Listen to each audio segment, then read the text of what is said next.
October 2023 and May 2024 after the overlay. Number 5, the ministry further submitted that the road is currently under a performance-based maintenance contract whose major scope includes drainage works comprising provision of access culverts 900 mm and drain excavation localized base repairs with hand-picked stones, surface tracing with 6/10 chippings and 80/100 penetration grade bitumen, sections, provision of road markings and other specified road furniture, and performance-based maintenance of the carriageway, road reserve and structures to the required service level. Number 6, due to the budgetary and contractual constraints, the ministry submitted that the current contract quantities are insufficient to accommodate AC overlay on the severely reveled sections. It has thus been considered necessary to forego the surface dressing and utilize the funds allocated to surface dressing to address more of the reveled sections through AC regulation. Number 7, the ministry further submitted that while the traffic loading on Thika Superhighway, Thika Canal and Canal Marua is considered uniform, faster deterioration is experienced along the Thika Canal section due to the inferior pavement structure. In view of this, the road section requires additional funding for pavement strengthening. In the long term, the Thika Canal section forms part of the government's planned upgrading of the canal, Thika Canal Marua corridor. Implementation of the major rehabilitation and upgrading works will be undertaken subject to availability of funding, completion of procurement processes, and fulfillment of statutory requirements. Number 8, Madam Speaker, regarding the delay in repairing potholes and other damaged sections, the ministry submitted that since opening of the Thika Superhighway to traffic in the year 2012, the major maintenance interventions undertaken on the highway include single seal surface dressing in 2019. The road has over the years experienced deterioration due to the effects of traffic loading and weather. Number 9, Madam Speaker, the ministry further submitted that the deterioration is particularly pronounced on the service lanes and non-motorized transport facilities due to inherent limitations in the original pavement design. The non-motorized transport facilities were constructed with a 35 mm asphalt concrete wearing course, while many sections experience poor drainage that has accelerated pavement deterioration. Similarly, the service roads are constructed with less robust pavement structure than the main carriageway, making them more susceptible to premature failing under the increasing traffic loads. Number 10, the ministry stated that KENA carries out regular road condition assessments through ARICS, that is Annual Roads Inventory and Condition Survey, DRMIMS, that is Dynamic Response Intelligence Monitoring System, and routine inspections to identify and prioritize critical interventions. However, the interventions undertaken over the years envisage only holding maintenance. Comprehensive rehabilitation and reconstruction of the affected sections will be undertaken subject to availability of funds. Due to budgetary constraints, delays have been experienced in the undertaking the required treatments, including base repairs, reconstruction of the failed sections, and drainage improvement works. Number 11, regarding the timelines for completion, the ministry submitted that the holding maintenance works under the ongoing performance-based contracts are continuous and will be undertaken throughout the contract period to ensure the road remains safe and motorable. In the year 2025-2026, the allocation for maintenance was 1,632,612.41, while in the year 2026-2027, the amount of for maintenance is 1,649,541,319. 12, the second last. On the Nairobi-Ruiru section, The ministry submitted that the contract commenced on 9 June 2025 and is a 24-month contract with a scheduled completion date of 8 June 2027. On the Ruiru Thika section, the contract commenced on 9 June 2025 and is a 24-month contract with scheduled completion date of 8 of June 2027. On the Thika Canal section, the contract commenced on 24th of November 2025 and is a 24-month contract with a scheduled completion date of 23rd of November 2027.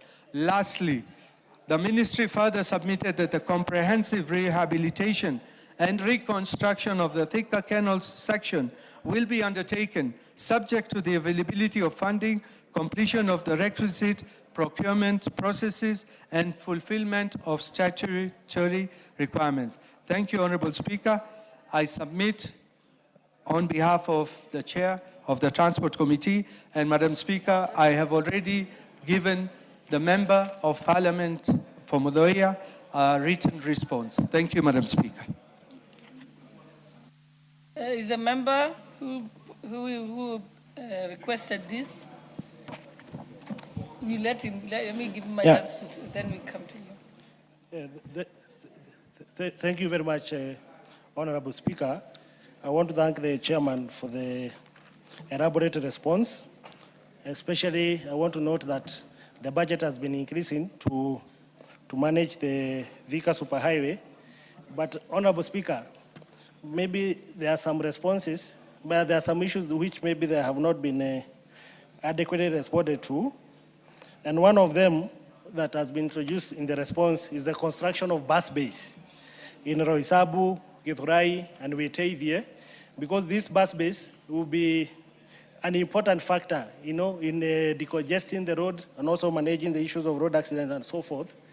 They have not given us the timelines on when these bus routes will commence and when they are going to be completed. Number two, Honorable Speaker, the response has introduced the issues of construction of a climbing lane at Blue Post section, but they have just mentioned it. They have not told us maybe when is it starting and maybe when is it coming to an end.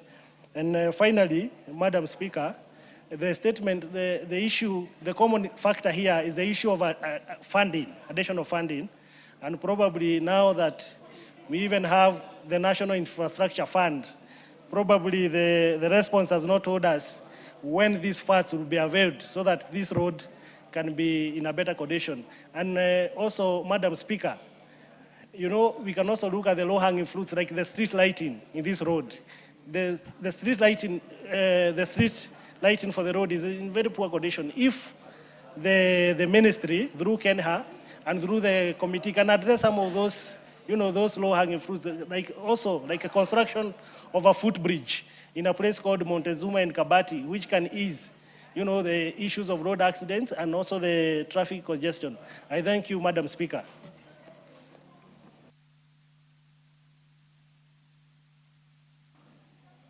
Speaker, with your indulgence, riding on that response from the Chair Committee on Transport to the Honourable Member for Madhioya, although the member for Imenti North referred to Madhioya as Modhioya, it is Madhioya constituency.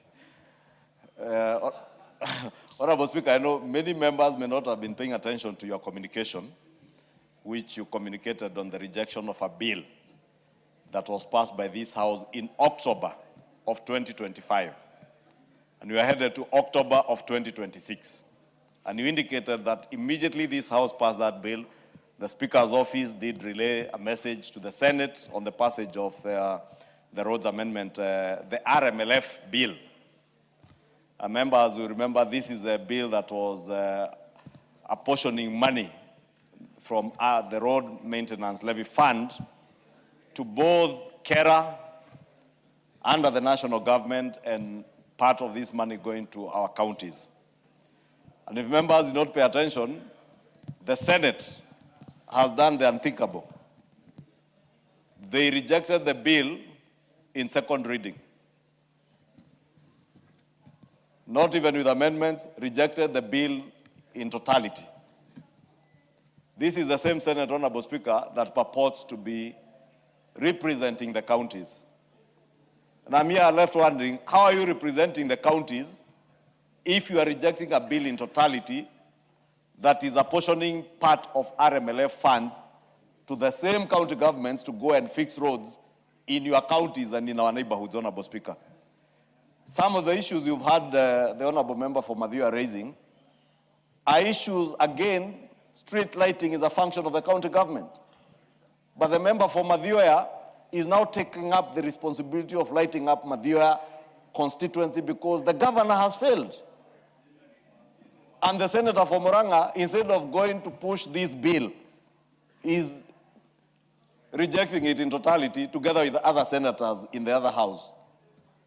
Honorable Speaker, part of what we intended to do with this bill is to ensure that there is no duplication in allocation of funds to roads at the local level, Honorable Speaker. Because what has been happening in our counties, because the public are not aware which road is classified as a county government road and which one is classified as a national government road.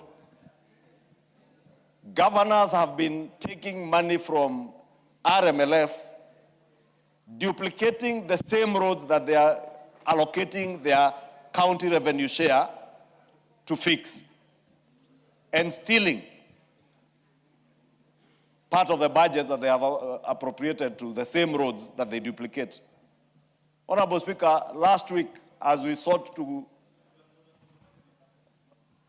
go to committee, or rather discuss the,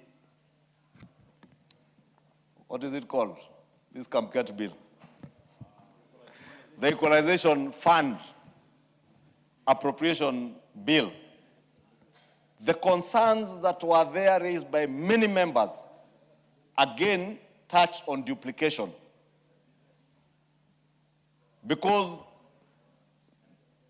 the bill, we appropriate money from this house, this money is procured for at the county level by the county CEC officers in charge of finance or procurement for that matter. Then they allocate the same projects that they have procured under the equalization fund, they again budget for them in their county budgets. Because they know the public do not know, Honorable Speaker. But the first accomplices to this theft in the county governments is the Senate. And Honorable Speaker, this rejection of this bill, as much as we go into mediation, and we'll be appointing a very strong mediation committee to discuss with the Senate. But we must express our disgust with the House that is rejecting a bill in totality. You cannot reject a bill in totality.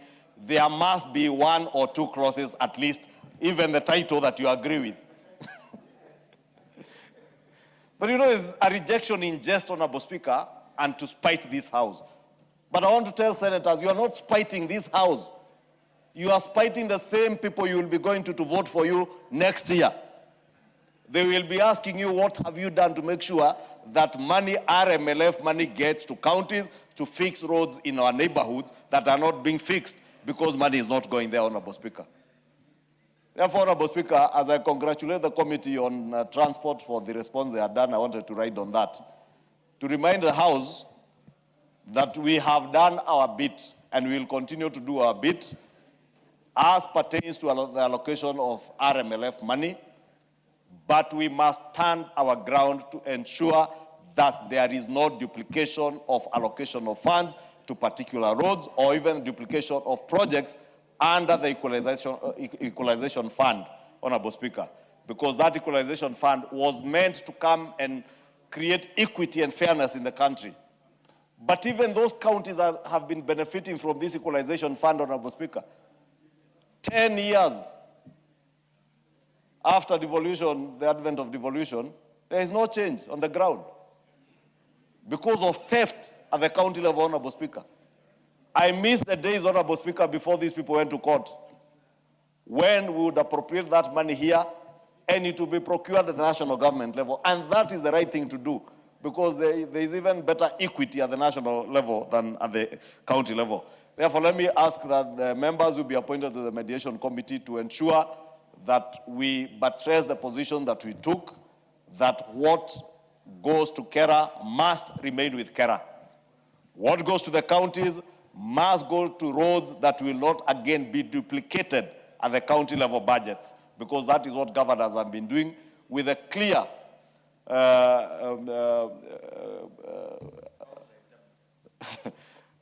I do not want to use the words that the member for Baringo North is using, but there has been clear collusion between senators and governors. And that is why you see this protectionist attitude in the Senate on this RMLF bill.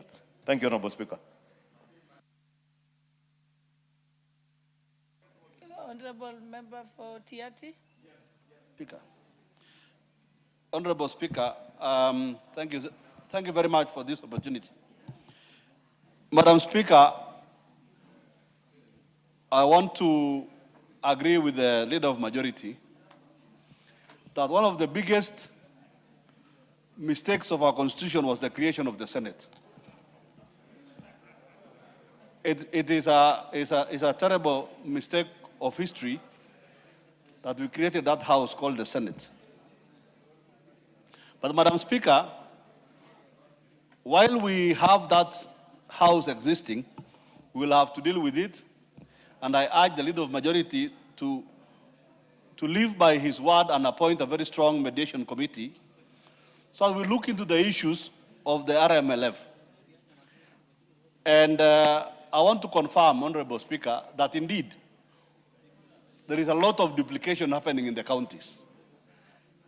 Duplication through RMLF, duplication through the equalization fund. And one of the biggest problems we have is that equalization fund.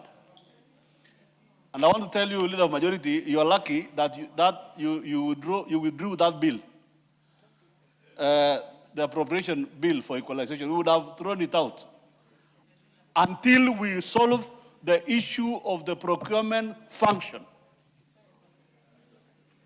It is one of the biggest mistakes that was done by the Treasury to bring regulations, Madam Speaker, that allocates the power of procurement to the county governments. And that's where the problem comes in. That's where they come and do their duplication. And outright plunder of public resources. So, Madam Speaker, I just want to say that I want to urge honorable members, when the minister comes, I hope he will come tomorrow, let us all come in numbers, and while I do not want to anticipate debate, but let us all come in numbers and for once and for all, deal with the matter of the equalization fund so that the people and the counties and the communities that are supposed to benefit from this fund can be able to benefit as per the Constitution and as per the vision of the makers of our Constitution. Thank you very much, Honorable Speaker. Member for Buri. Thank you, Madam Speaker. Just like the majority leader said, I think it has never happened in the two parliaments we have been, taller than this other one. When we think we are moving in the right direction and the country is trying to manage the resources properly, the others who are not recognizing the positiveness of the things that the government is doing. Madam Speaker, one of the greatest problems that we have in the counties is the capacity to manage the resources that has been appropriated to them. Road sector being one of them. Madam Speaker, we have a problem with the way the county is managing donor-funded resources by the name KISIP, which part of it is the loans, and the KUSIP, which part of it is going to the loans. Madam Speaker, the RMF and what my fellow colleague Kamket has spoken on the equalization funds. Madam Speaker, the Senate need to feel it. They really need to come out clean and tell Kenyans what their respective counties have done with the money that has been appropriated to them, and specifically the roads.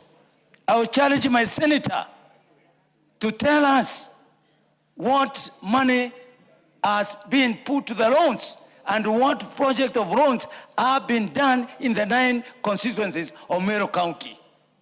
Mr. Speaker, it defeats the logic. It is undermining the intellect of these members, the 290 members, who have managed their constituency with the 22% and 10%, and significant things can be seen in the road sector. Madam Speaker, when everybody is saying, let's give service to our citizens, the Senate is refusing in totality a bill which has a lot of positiveness in it. Therefore, Madam Speaker, we are left wondering, are we serving the same citizens? What is the Senate representing? What are the senators deliberating on development of the counties? If they are in bed with the governors, they need to tell us. But history will judge them. History will judge them. Madam Speaker, it is unheard of that you can reject the bill in totality, and the benefit of this is to the citizens they purport to serve. If there is anybody killing the revolution, is that House called the Senate. And I think time has come for us to call it out. I thank you, Madam Speaker. Thank you. I think we can go to the next order.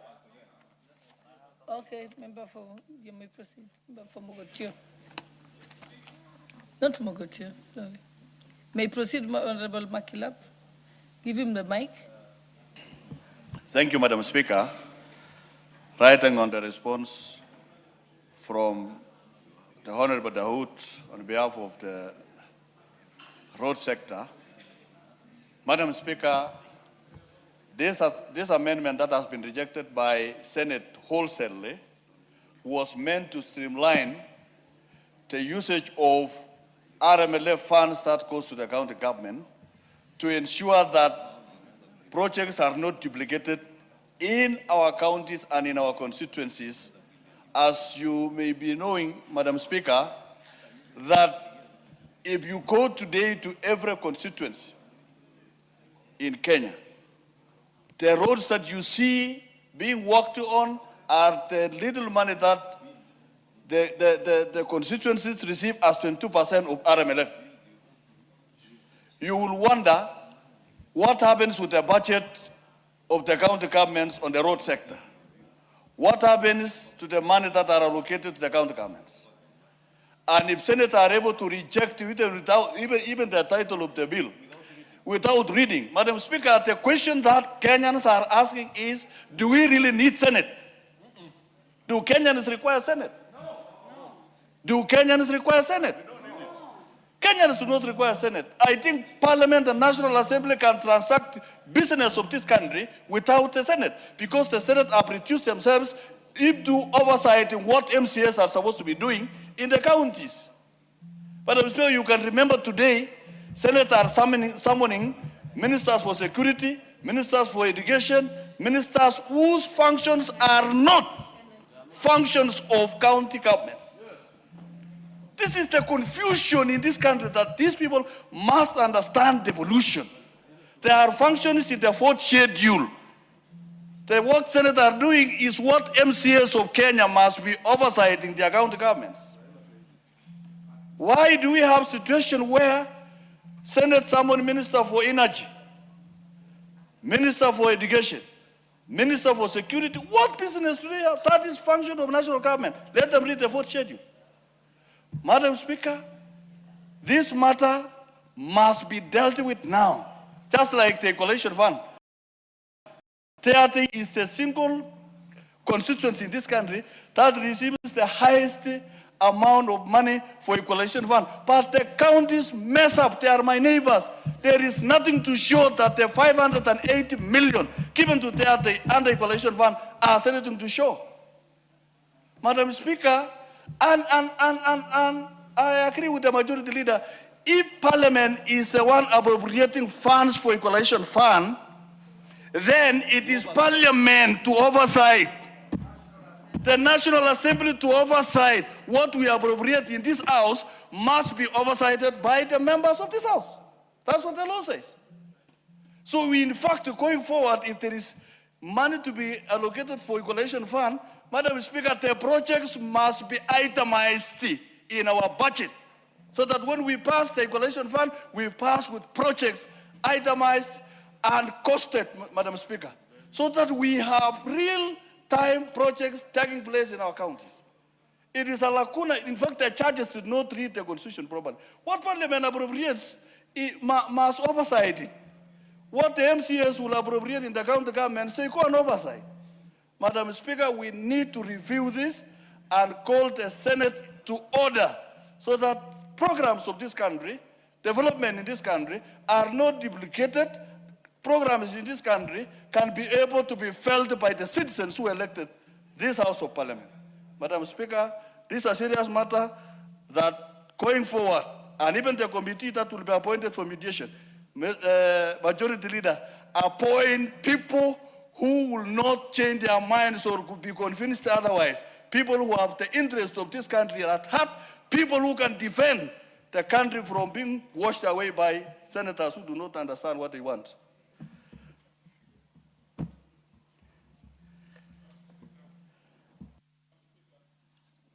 Yes. Madam Speaker, thank you very much. Madam Speaker, I think the greatest mistake that the 2010 Constitution made without knowing is the establishment of Senate.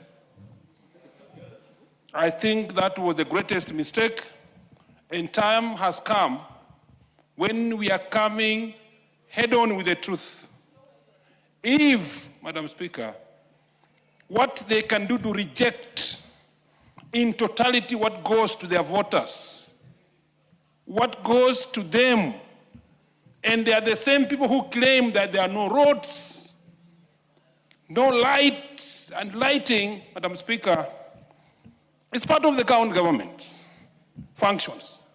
It is high time the majority leader, we come up in totality and look at the amendment of this constitution. And when we go to the amendment of this constitution, let us amend that section called Senate. Carry all those functions to the National Assembly. Because this House makes all laws. If, Madam Speaker, Mr. Speaker, sorry, if this House looks in totality the total amendment of the Constitution, whatever method, we must remove Senate for this country to be safe. I think Senate has taken us so far badly that rejection in itself, and it's good, Mr. Speaker, that they have rejected the entire thing when we have only 1 year to the election. Can that rejection eat them? Can it bring them home so that they can know that they're in their position because of the people of Kenya? Thank you, Mr. Speaker. Very well. Lastly, on this one, let's have the Honorable, who had this statement? Mutunga. Oh, let's hear Mutunga first. Proceed, Mutunga, Honorable. Thank you very much, Honorable Speaker. Honorable Speaker, I've listened very carefully to what the members are saying, expressing their discontent with the action of the Senate. Honorable Speaker, if you look closely at what Senate does, I do not pick which provision in the Constitution they follow in much of the work that they do. Senate oversights ministers or CSs, cabinet secretaries. Instead of oversighting the governors, They keep calling the cabinet secretaries to their offices. They keep calling the PSs and department and ends of institutions. I do not know where this provision is, Honorable Speaker. On the other hand, Honorable Speaker, when you speak about securitization in this House, I think the common Kenyan does not understand exactly what we are talking about. Let's be simplistic enough. We have been doing roads supported by the national government under KERA, under KURA, under KENHA. But specifically under KERA, there is a 22% and a 10%, which comes from the levy. Senate has been eyeing this to pass it on to the governors. Our people know the extent to which governors have done roads in this country. They know the levels of scrutiny they do in oversighting their projects in this country. They know how thorough they are in doing these roads. The separation in terms of national, the urban roads, the highways, and the KERA roads is very clear.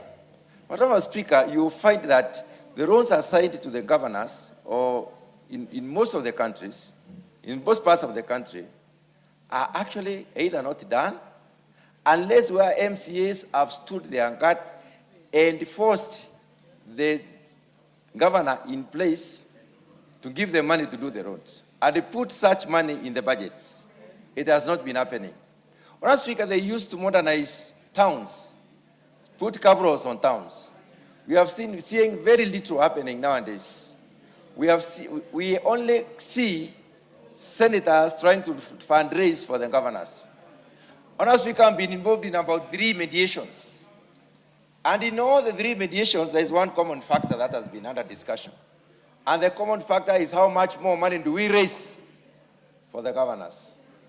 That is the relationship between Senate and the county government. Is that preserving and promoting devolution? Is that what Senate was created for? Is Senate a house to fundraise for the county governments? What about the proportion that they are given by this House? And it is declared as share of revenue that they have been given every year. That is disregarded, Honorable Speaker. Whenever there is any possibility to raise an extra coin, senators go out of their way. And sometimes mediations almost fail because we are not able to agree on proportions. Even the monies, or rather the resources that target specific commodity and specific commodity roads, they also want such roads to be managed by the governors. And we know this money is not used to do the roads. It is used to travel the world. It is used to do all other odd things. So, Honorable Speaker, I want to join my colleagues in saying that Senate is not necessary in this country. We do not need it. Very well, Honorable Dawood, close this matter.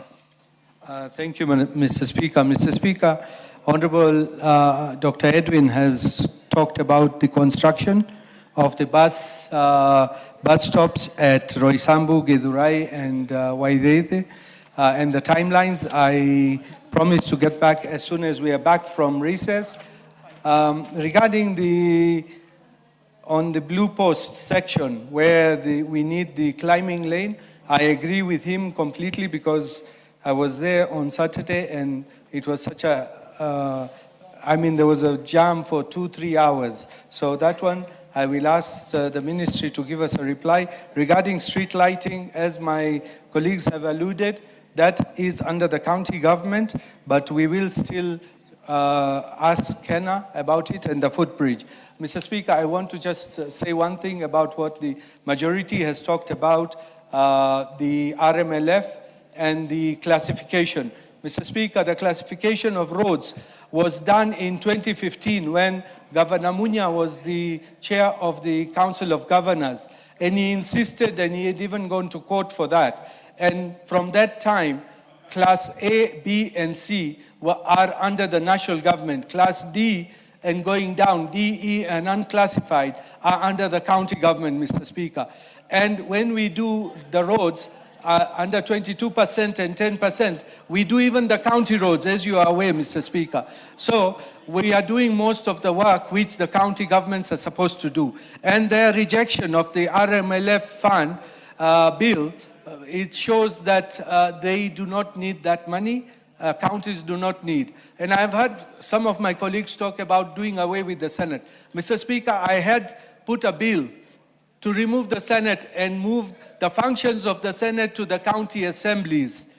And we then have a department in Parliament, a committee of devolution in Parliament, because when I was in the CIOC, that's what was happening, Mr. Speaker, but that bill did not go far because it was not approved by the Speaker. But I wish, if it is the feeling of honorable members that we can bring this bill. I know it's a constitutional bill which will require a referendum, but I am still willing to sponsor that bill if it is approved by the Speaker, and then we go to a referendum to remove the Senate completely. We'll remove a headache. Thank you, Mr. Speaker. The Speaker. Just bring the bill, we shall deal with it. Mr. Speaker, I don't have a problem. It is even in the table office.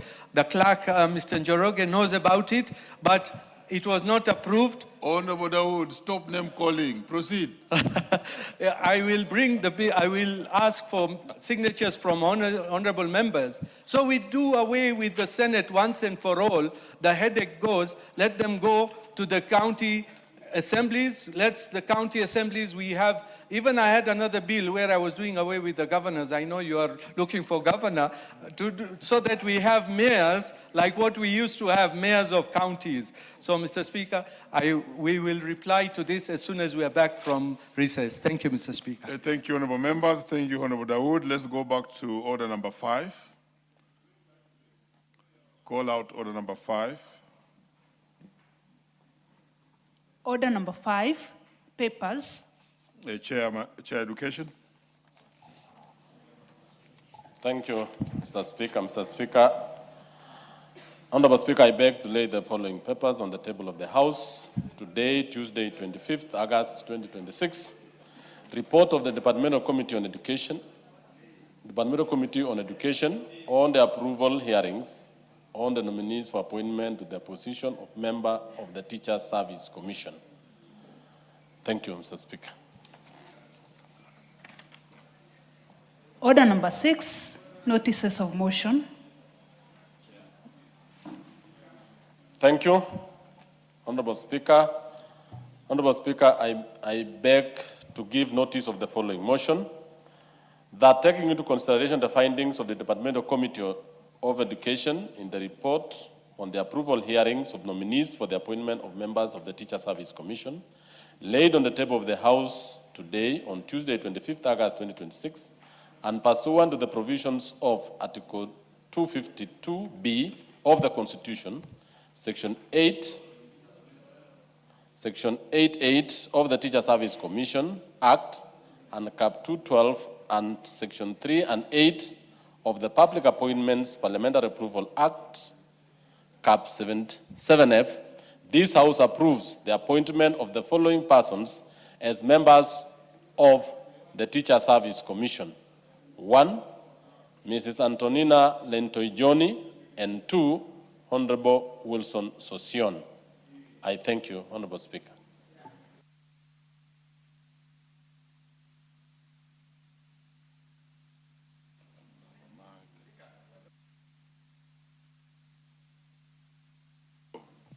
What's the matter? What's out of order?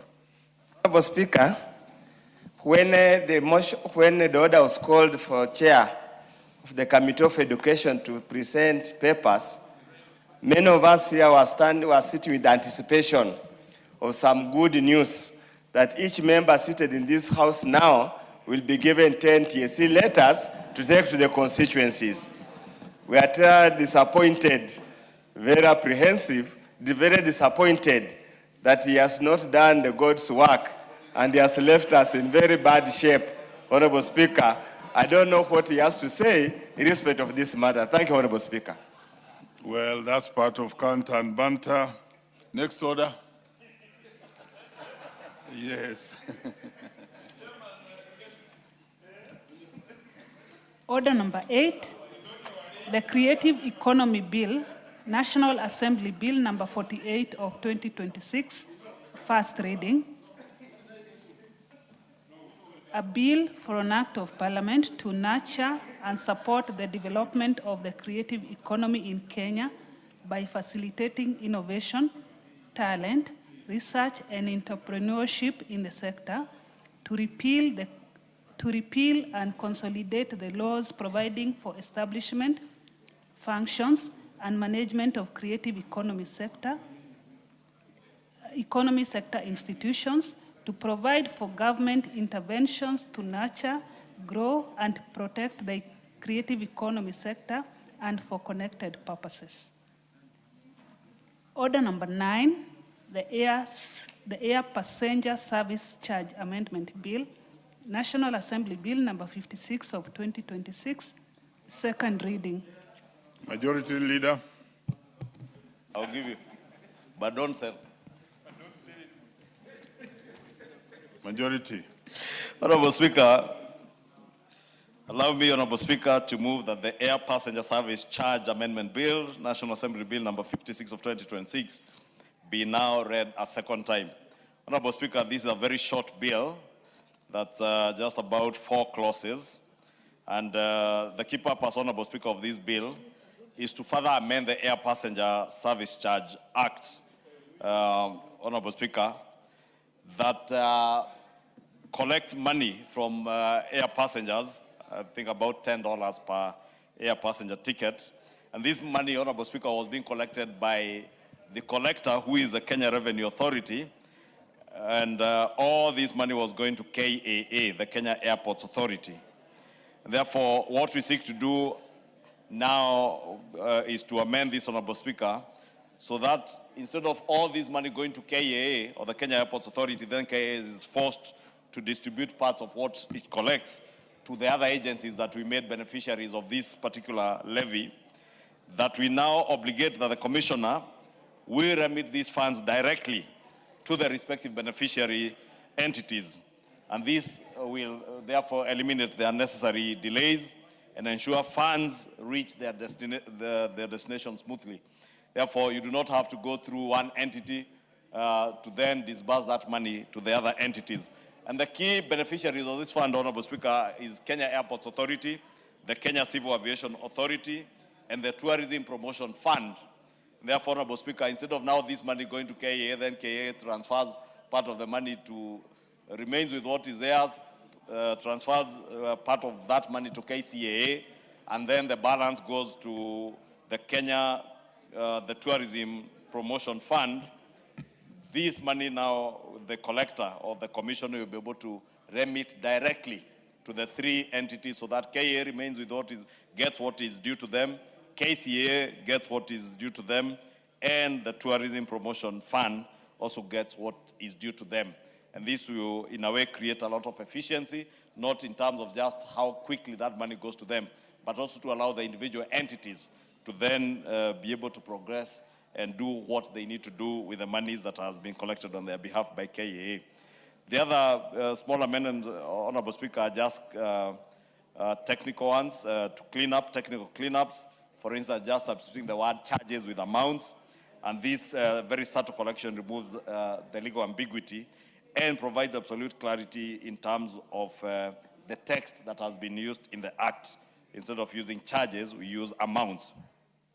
Honorable Speaker, this bill is not a amendment bill within the meaning of Article 114 of the Constitution, and its enactment will not occasion any additional expenditure of public funds or stretch our national budget, since, as I said, it's just reapportioning what is already being collected and reapportioning it to the 3 different entities.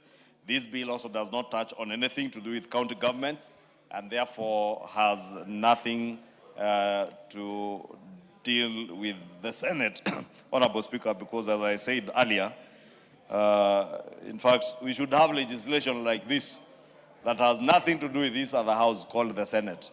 You can imagine if this, such an important bill had to go to the Senate again, and they will reject it in totality, including the title, without reading. Honorable Speaker, I am happy that this bill has nothing to do with our county governments, and therefore will not find its way to that other house, and we'll be able to expedite with this bill. A very short bill, just 4 clauses, and Honorable Speaker, I beg to move and ask members to support this particular amendment. I said rather straightforward and well-intentioned and good in creating efficiency, accountability, and transparency in the movement of public funds that are being collected by the Commissioner on behalf of other entities. Honorable Speaker, I beg to move and request my very able deputy to second. Honorable Bayer.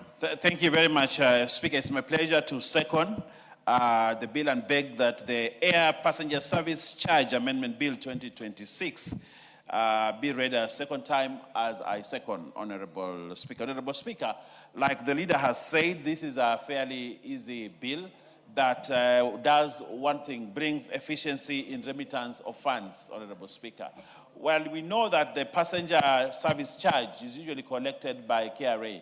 And when KRA collects this money, then it gives the money to KAA.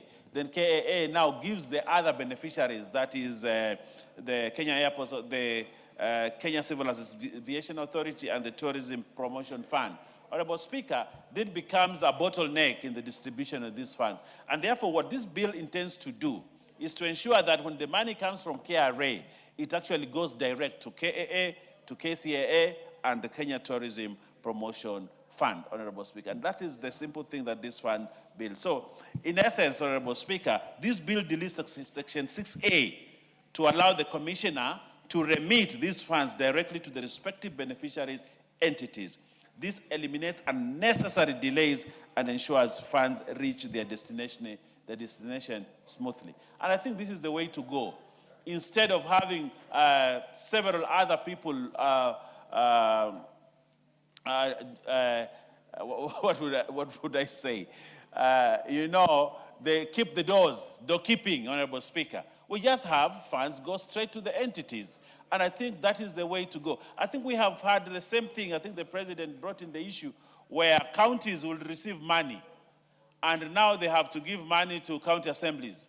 And I think we have removed that bottleneck, that county assemblies and county governments are entities that should receive money on their own without one being the head boy of the other, or the head girl of the other. That money comes from Treasury, goes to county assembly, and also goes to the county government or the county executive. And I think that is a seamless way of doing things. And therefore, I second this bill and request that we pass it within the shortest time to enable these government entities that depend on this money to function efficiently. I thank you and I second. Thank you.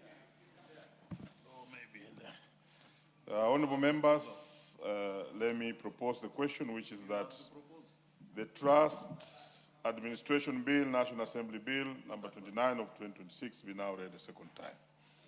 Not that one. And Ridikiri Mugambi, you can have the first bite. Thank you, Mr. Speaker.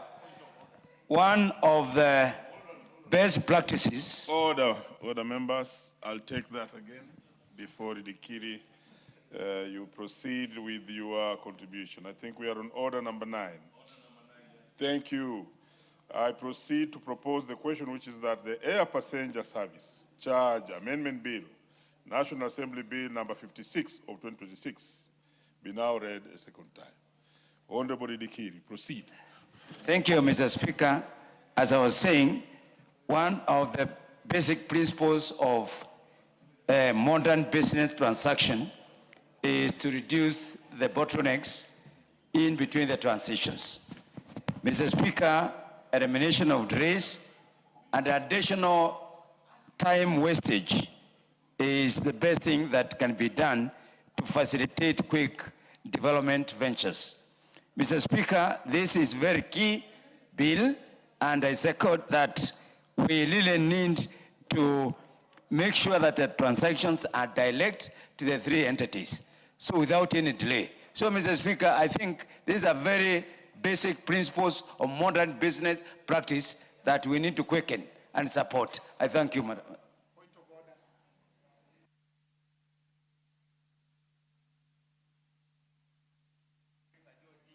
Sir George, what's the point of order? Yes. Using your discretion, after Honorable Udo possibly, understanding Order 95, this bill is very important, but totally non-controversial. We just need to pass it so that we move on and deal with the rest of the matters. I stand under 95 so that the mover would be called upon to reply and we proceed to equally important matters like this one. Thank you. Very well, Honorable Undo. Thank you, Sir George.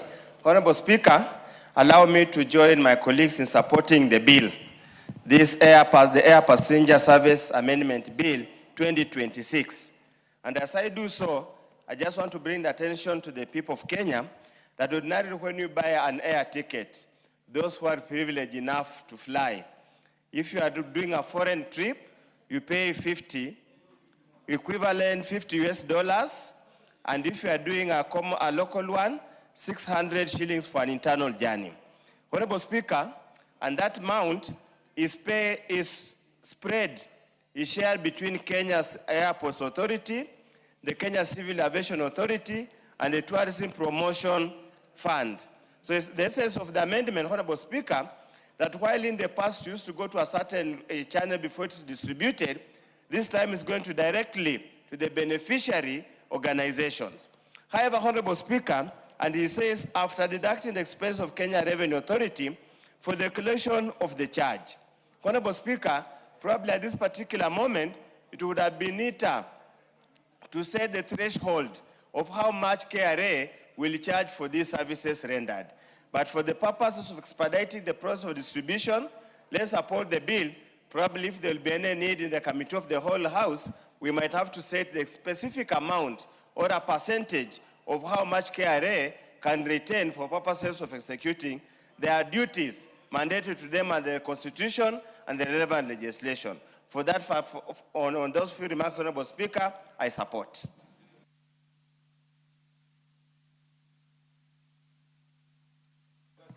Okay, you want us to put the question?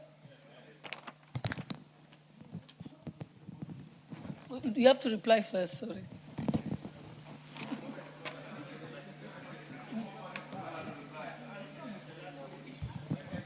Honorable members, I now put the question that the mover be called to reply. Will as many as of that opinion say aye? Aye. Will as many as of the contrary opinion say nay? The ayes have it. Proceed, Honorable Murugara. Thank you, Honorable Speaker. Honorable Speaker, as you heard, everybody supported this bill. It's quite a straightforward bill, and I beg to reply and thank all the members who have contributed.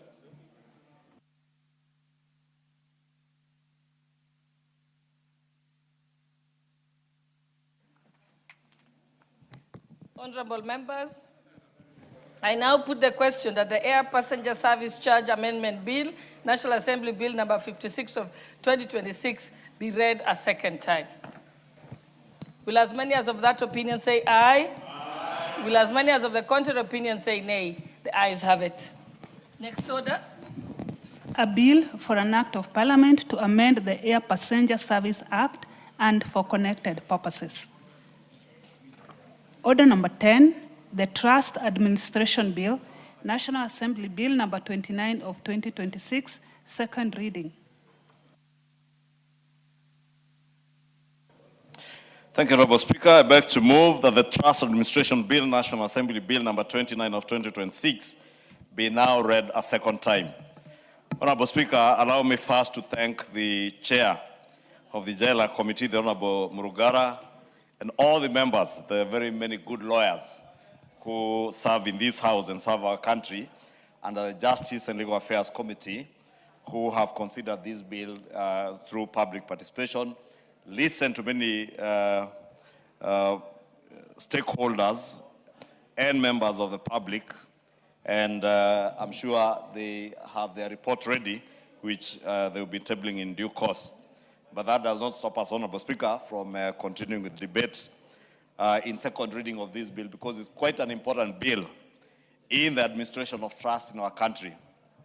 Honorable Speaker, we have had a very archaic or very old legal framework under the Trustees Perpetual Succession Act, Cap 164, which has very poorly adopted to contemporary financial systems in today's world and modern wealth management needs and corporate governance realities of today's world.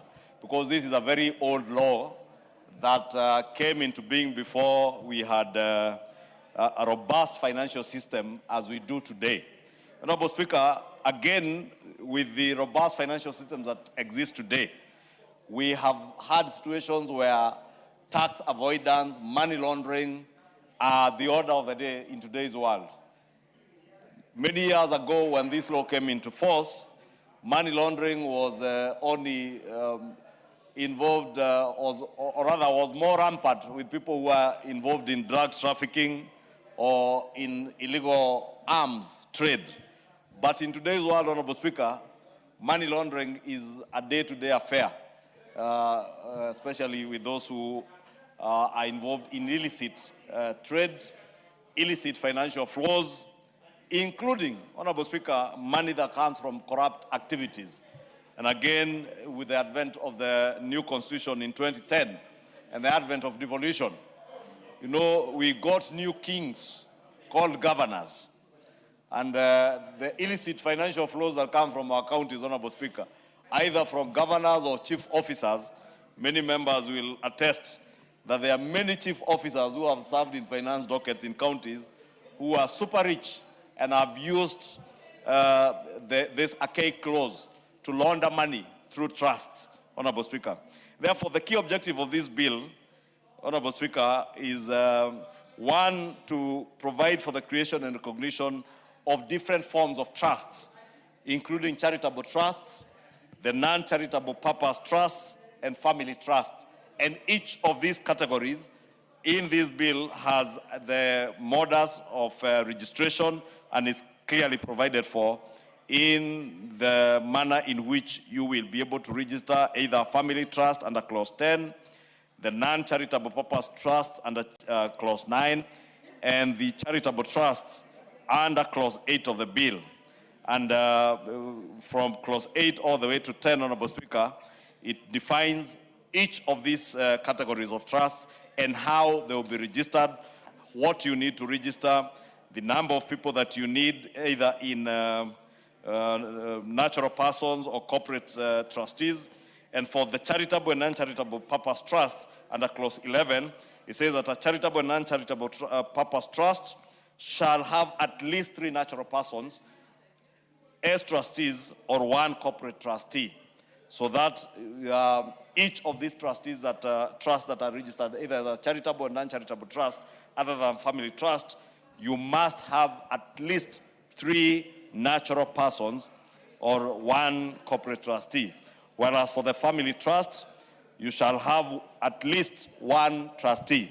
Therefore, the clear distinction being that a family trust, you can have just 1 natural person, but for the charitable and non-charitable trust, you must have at least 3 natural persons or human beings, not corporate trustees. And again, Honorable Speaker, a trust shall have, where the trustees are natural persons, a trust, at least 1 trustee must be a Kenyan citizen or a resident of Kenya as prescribed in regulations that will follow this bill. Therefore, Honorable Speaker, again, to ensure that you do not have trusts where all the natural persons who are trustees are non-Kenyans or non-Kenyan citizens, the bill requires that every trust, whether it's a family trust, whether it is a charitable or non-charitable purpose trust, at least 1 person must be a Kenyan citizen as provided for in this bill. The second objective, Honorable Speaker, is to provide a very clear statutory framework governing trusts and to promote certainty, transparency, and accountability in the administration. Honorable Speaker, you know, trusts, as I said, have been used not just for money laundering, but because of the manner in which they were being managed, many trusts, especially a few family trusts, people have been left property, and that property has ended up not benefiting the people who were intended to benefit, but benefited trustees. And therefore, this bill seeks to create that very clear statutory or legal framework that will govern how trusts are managed, what powers trustees in such trusts have, and how they can dispose of what is owned by such trusts. It also creates certainty and transparency and accountability in the administration of this trust, Honorable Speaker.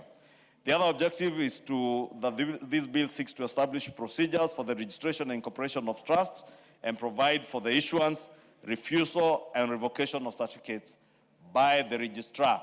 As I said, each of the categories, whether it's a family trust, whether it's a charitable one or a non-charitable trust, Honorable Speaker, each there is in the bill provides, without going into details, what will be required for the registration of such each category. The bill further seeks to establish clear qualifications, appointment, removal, and resignation procedures for trustees. Again, as I said, because of the archaic nature of the law that existed, we have had trusts where people become trustees in perpetuity, Honorable Speaker, and you could not remove them. And even where beneficiaries want to remove trustees because they are not serving the intended purpose of that trust, they were unable to remove them. But this bill now seeks to create that very clear qualification on who qualifies to be appointed as a trustee, the manner of the appointment, and the manner of even their removal or resignation. The bill, Honorable Speaker, further seeks to strengthen transparency by providing for registers of beneficial owners and proper accounting and record keeping by trusts. Again, Honorable Speaker, I said because of the ambiguity that existed in the old law, it was never clear who are the beneficial owners of trusts.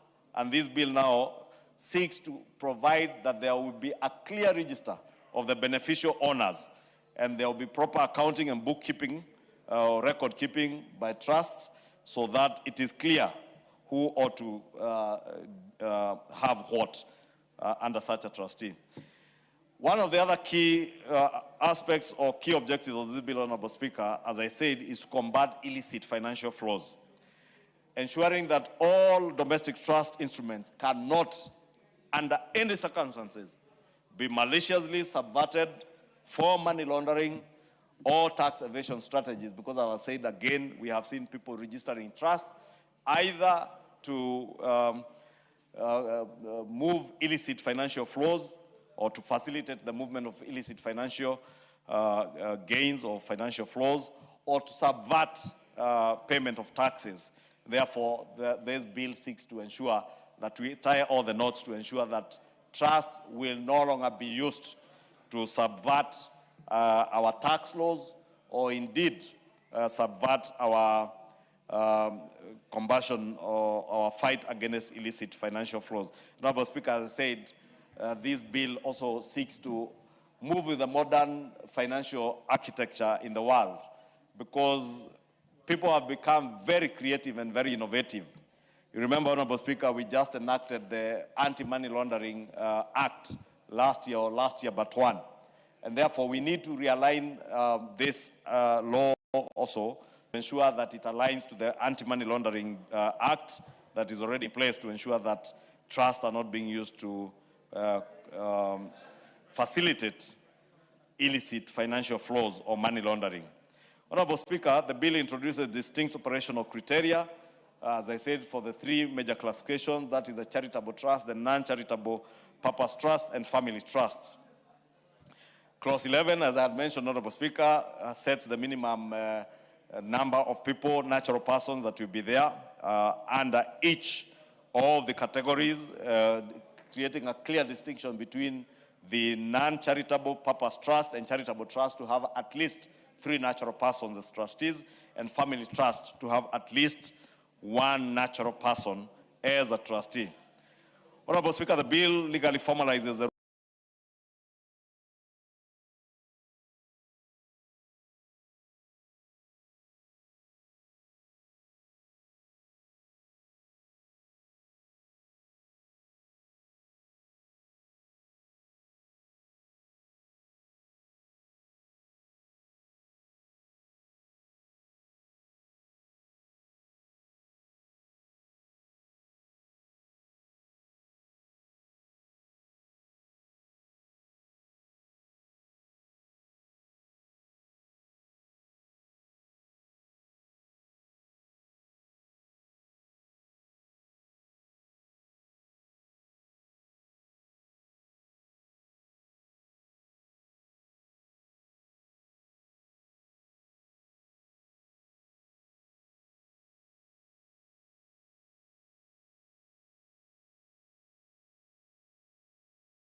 role of provides that trustees must retain precise records and accounting data for a minimum period of 7 years.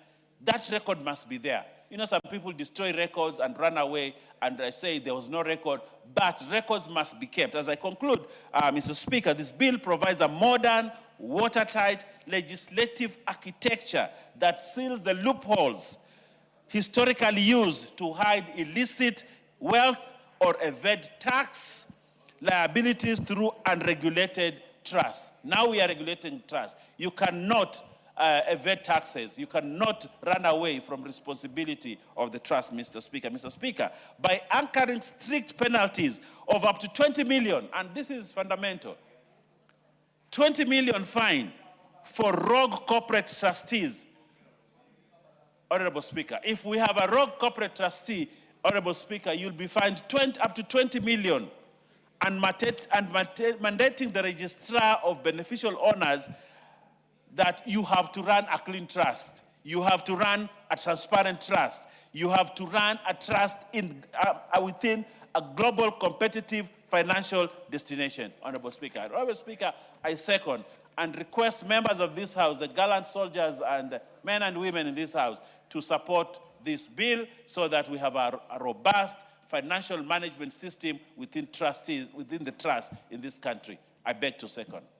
Because the leadership agrees that trust by their very nature are very good things. And so we are just regulating to make it work better for our country. All members, I propose the question that the Trust Administration Bill, National Assembly Bill number 29 of 2026, be now read a second time. The member for Chapalungu, I want to hear from you on this. Yeah, thank you so much, Honorable Speaker. As I rise as well to support the bill that is before us, it is paramount as well, Honorable Speaker, that we realize the importance of this particular bill, that we not only trust by believing, but now we trust by having regulations laid down properly on who is going to govern the trust that people live.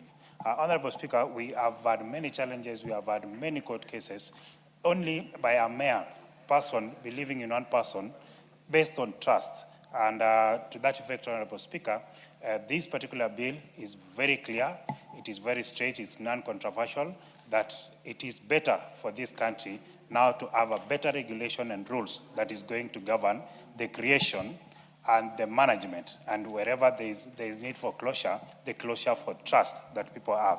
Honorable Speaker, I would like to rise and to support this particular bill. Thank you. I'll say the member for Tigania West. Thank you, Honorable Speaker, for the opportunity to support this bill. Honorable Speaker, this is a very important bill that we are discussing this time. Honorable Speaker, we've been having many trusts that are not properly guided, and it has presented various forms of challenges. And this bill comes in, or rather tries to propose a law that is going to clear up some of those challenges and ensure that we are able to deal with the issues as it were. Honorable Speaker, coming to the bill itself, it gives very clear interpretation of the terms that are going to be used, in the sense that I took particular interest to get to know whether we are very clear in terms of the issues that have been befalling some of the trusts. Honorable Speaker, I've served in a trust in two instances. One, a trust that has put together a university, and another one, an Eastern African Agricultural Development Trust, where I am still a member of the trustee. I'm still a trustee. And it has, when we came to trying to register a trust in Kenya, it became very difficult because there was no law. So we had to invoke the NGO law to try and register this trust. And therefore, this law comes in to help in resolving quite a number of problems. Honorable Speaker, in the specifications, the trust law, or the proposed law, basically tries to specify the different types of trusts that are likely. Charitable trust for purposes of development, for purposes of organizing, organizing funds that are for charity, trusts that are built as a result of non-charitable purposes, and those that are family-based, and others which have been specified in this particular bill, which therefore tries to clearly distinguish the types of trusts that you can deal with. And I would like to say that I find the bill fairly comprehensive in terms of those specifications. Madam Speaker, when it comes to requirements and the content of the trustee of the trust deed that is supposed to be signed between by the membership, or rather by the owners of the trust, I find the bill fairly informative, especially in view of clauses 22 to 27, where the bill clearly deals with the registration of the trust and spells out the requirements for registration, the contents of the trust themselves, and also the effect of registration. Madam Speaker, this bill has come in to try and clear the issues that have been there. People have been developing trust deeds without clear guidance, without clear anchoring on a clear framework, and that has presented challenges in the past. When you look at Part 4 of this particular bill, Honourable Speaker, the bill contains provisions relating to the property of a trust. And this is where the bone of contention always is when it comes to management of the property, and especially when probably this is managed by a third party or for and on behalf of other people who are not particularly interest parties, do not have interest in the trust itself.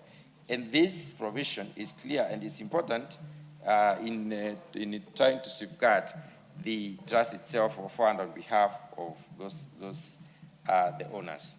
Madam Speaker, I take particular interest in clauses in Part 7, which basically deals with the duties and the general powers of a trustee in relation to their trusteeship and the trust property and the beneficiaries.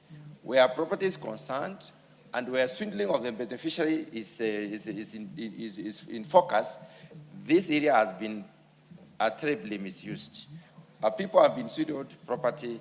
People have lost a lot of resources as a result of having trustees that are not very honest and that are not properly grounded by the provisions of a law that would clearly spell out the penalties if they basically do not do their business as it's supposed to be. We have had collusion in the past in cases where members of a trustee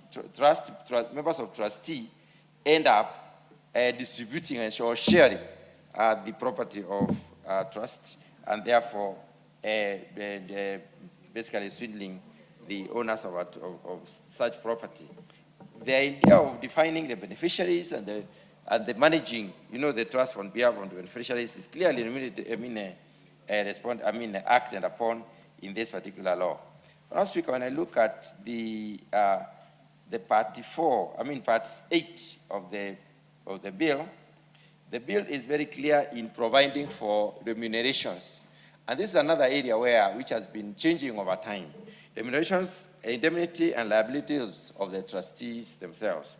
The remunerations of the trustees may change if there is no proper guideline. And the law therefore clearly specifies how this remuneration is going to be conducted, what kind of, how indemnity is going to be handled, and how liabilities are also going to be dealt with in terms of this particular bill. Honourable Speaker, looking at the entire bill and generally looking at what has been happening in the past, I believe this bill comes in to resolve the many problems that have been there, to build trust to the people and to institutions that may want to incorporate a trust, and therefore to also define clearly how trustees are going to manage these institutions so that we can have progressive investment in trustees as an option. And with that, those very few remarks, Honourable Speaker, I do support. Thank you. Member for Buri.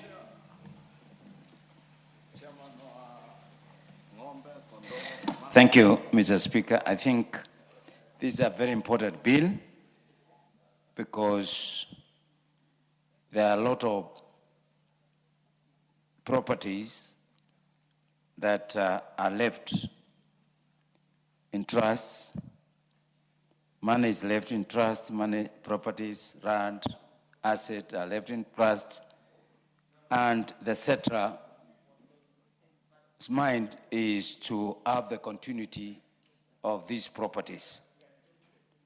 Mr. Speaker, being entrusted with this create a very important in the future of one's property. My church has a lot of property, and this property is managed by a trustee. Many social groupings have trustees of the activities and the money that they have. One of the greatest problems that has been there is the guidance on how the management of the trusts is being conducted. And this bill sets that. It sets the system through which the trustees will manage the trust property that has been entrusted to them. In many cases, the cetra imagines how its beneficiaries will become and will take the advantage of the property that they have. In the mind of the cetra, Mr. Speaker, the beneficiaries needs protection. The beneficiaries need to be guaranteed that what the cetra earned in mind will be achieved. And therefore, this bill is taking very keen interest to the beneficiaries. Mr. Speaker, some properties are just left without the correct legal entities, and therefore, this bill sets the criteria under which these people will be able to legalize the documentation of the properties that the cetra left behind. So in a nutshell, Mr. Speaker, this bill is very important. It sets the strong foundation on a new way of looking at the trusts and the way, and I think this is what is very important. This government of Kenya has been entrusted by international donors on the money that comes. That's the broad and general and broad perspective. So I think this bill is going to create confidence in the way the trust property will be managed in the future when the cetra is unable to manage or when the cetra has since vacated this earth. I thank you, Mr. Speaker. Thank you. Member for Nambale. Thank you, Honorable Speaker, for giving me the opportunity to speak on this particular very important bill. Honorable Speaker, this is a very important bill to Kenyans because we have not had a proper roadmap, on registration of trust in this country. There have been a lot of confusion on whether a trust being created is a charitable trust, family trust, non-charitable trust, because the current legislation on registration of trust does not specifically specify the types of trust that one is supposed to register. And that's the reason why we have had many people using trust as vehicles to hide ill-gotten properties so that they can run away from government. And you look at clause 22, it gives a proper roadmap on how one can proceed and register trust. This has never been there before because it gives even a requirement what's supposed to contain on the trust deed so that you disclose the purpose of the trust, the property to be put under trust, and even the purpose, and even the beneficial owner as it is in registration of companies, so that we know that this trust was registered by so-and-so for this particular purpose, and these are the beneficial owners, or these are the people, the trustees, who are responsible for, if there's any question to be raised, there are people to be followed legally. I therefore, having perused the act, I support that it's a very important bill that is going to provide a clear roadmap to Kenyans, so that it even makes it easier for any person wishing to register trust to move and register without any other hindrances. And also, you will note, Honorable Speaker, that in this particular bill, by differentiating a family trust and non-charitable trust and charitable trust, you will note that even the churches we have are registered, some are registered as trusts. And you find that when a church is registered in Nairobi here, they have branches in Busia or Kilifi. Those subsidiary churches, they want to own property. It becomes a problem for them because they must go to the mother church to provide them with the certificate so that they can also own a piece of land, which has been very difficult. That's why we have had many people in church fighting over properties. But when you have a clear legal framework where trust can operate, it will benefit our citizens. I therefore support this particular bill.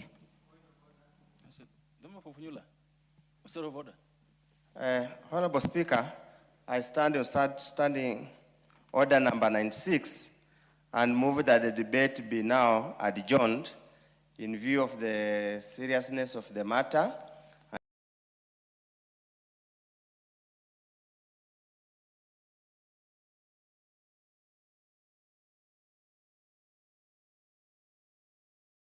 And the need to fast. The member Funyula has stood on his sheet, starting order number 96, that because of the importance of this matter, that instead of asking the member to reply now, we adjourn debate. Is that the mood of the House? Yes. I therefore put the question that the debate on the Trust Administration Bill, National Assembly Bill number 29 of 2026, be now adjourned. As many of that opinion say aye. As many of that opinion say nay. Ayes have it. The debate on the bill is therefore accordingly adjourned to the next time it's laid in the other paper. Order number 11, the Power of Mercy Bill, National Assembly Bill number 56 of 2025, second reading, resumption of debate, adjourned.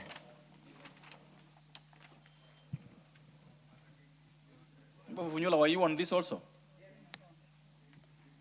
Because there's someone with the floor, so the first bite, then this afternoon goes to. There was no one on the floor, and therefore this chance goes to member for Funyula to proceed with the debate. Thank you, Honorable Speaker.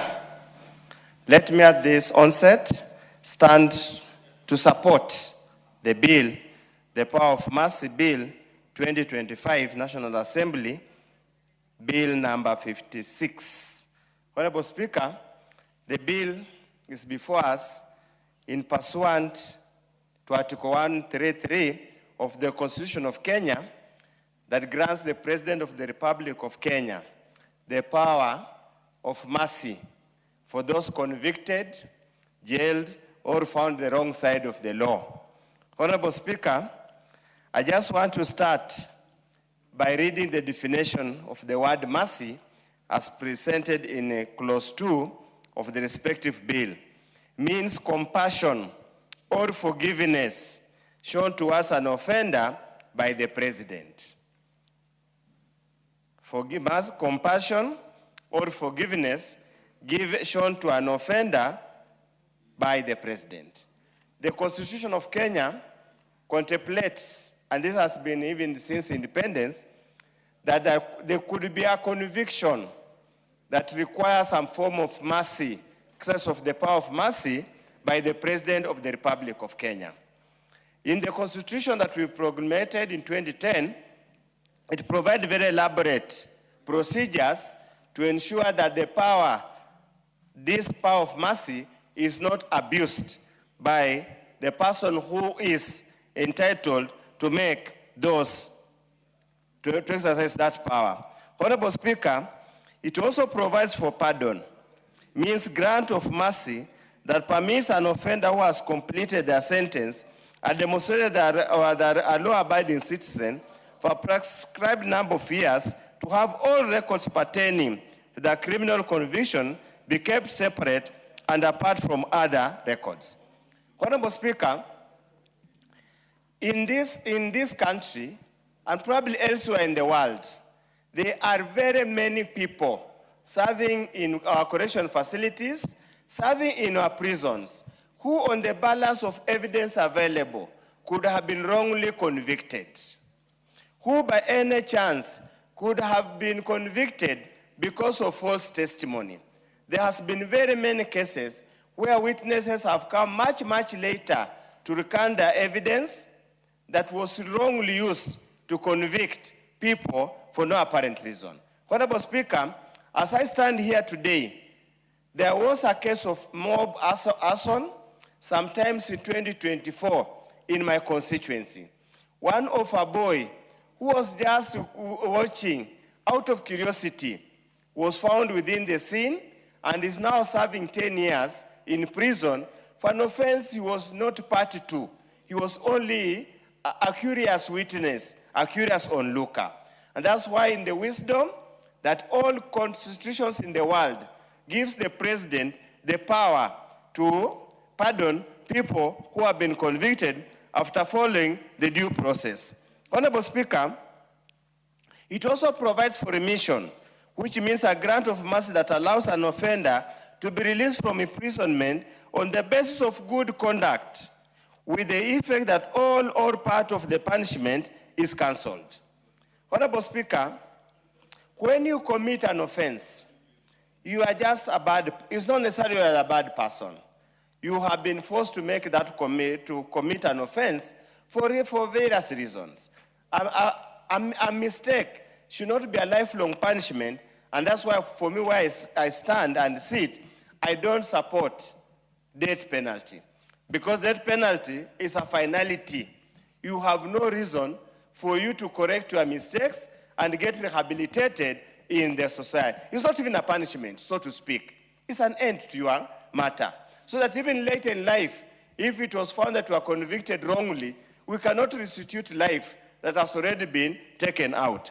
Honorable Speaker, the bill has got very, very good provisions. It says that a vulnerable offender is one of the conditions can be considered. And a vulnerable offender means a female with a child under the age of 2 years or who is pregnant or over the age of 60 years. Like quite a number of us members who are here, if you are convicted and you are over 60 years, that's a fertile ground for you to seek the power of mercy from the president. You are terminally ill or you are permanently disabled. Honorable Speaker, on the issue of female with a child under the age of 2 years or who is pregnant, that's a point of debate that we need to debate very carefully because they can collude between a female prisoner and a male prisoner warder to do what they can do to make sure the prisoner gets benefits from the same. Honorable Speaker, Clause 5.4 provides that the member of the advisory committee appointed under this section shall serve as part-time basis for a single term of 5 years. Honorable Speaker, now what is out of order? Open of information. Yeah, the majority can inform me.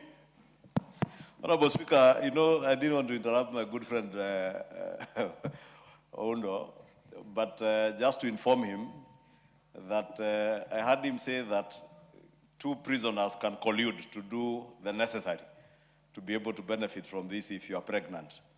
And of course, he's a doctor. He knows pregnancy comes from conjugal rights that prisoners in Kenya do not enjoy. Therefore, just to inform the member for Funyula that prisoners in Kenya do not enjoy the rights to their conjugal rights while serving their sentences in prison. So they may not collude as he, just to allay his fears that there may be collusion between, maybe unless there's collusion between a prisoner and a sentry, the wardens at the prisons. But where would they do that? But they, again, is also illegal. There are no conjugal rights. And sexual intercourse in prisons is not allowed. Where would they do that? What do you mean? This sentry and prisoner, where would they be doing this? Honorable Speaker, you know, I have seen instances where in Kakamega Forest, the park in Kakamega Forest, they used benches. So don't asking where they would do it, Honorable Speaker. I'm just stretching my imagination. But the point is, I wanted to inform Oundo that it is illegal. Prisoners in Kenya do not have conjugal rights, unlike in some countries in the West where people enjoy conjugal rights while in prison. Here you do not enjoy. And therefore, you must avoid going to prison. Thank you, Honorable Speaker. Sir George, you also want to inform the Honorable Oundo, or? Finally, I'll get... Just to inform the House faster than Honorable Oundo, that in the famous Murua Tetu case, remember the sentence was death for the three of them. And they were all from custody. But there was a lady in between them who actually raised her hand and said, sorry, I'm expectant, so I cannot be sentenced to death. And everybody in the country was asking, how did she become expectant? So it is not a conjecture on the part of the leader majority. These things happen. They are not very common, but we are human beings. Honorable, would be happy that we are not abolishing the death sentence in the NCAJ bills that I tabled reports this later, I think early this afternoon, on amendments to the Penal Code and the Criminal Procedure Code. What we are doing is to remove the mandatory death sentence, such that the judge has a discretion to sentence you to death or give you life imprisonment, depending on the circumstances under which you committed the offense. Because judges have been complaining, mandatory death sentence is not judicial. They do not have a discretion. They must thus have that discretion. Thank you. You are informed. But if you went to school, there was osmosis. And Sir George knows it can also happen through osmosis, Honorable Speaker. In any case, I'm very well guided and informed. Honorable Speaker, Article Clause 12 of the bill, Provac has a very curious provision that we might have to read the report of JLAC to understand how to treat it. It provides that despite Section 1, Subsection 1, in the performance of its duty functions, the advisory committee shall not be bound by the strict rules of evidence. We will need to be very clear, because this evidence-based, the person who was convicted based on the presented evidence. If we do not follow the strict provisions of evidence, the rules of evidence, it means then we'll continue with the same systematic mistake and we might end up in the same problem. Honorable Speaker, probably might have to question the wisdom of a full-fledged secretariat, considering that this advisory committee will be domiciled in the office of the president. We might have to ask the necessity of a full-fledged secretariat, yet there's some work that can be done. And in addition, Honorable Speaker, we have the Power of Mercy Case Management Committee in each correctional facility. We might just have duplication of roles that are basically not necessary, Honorable Speaker.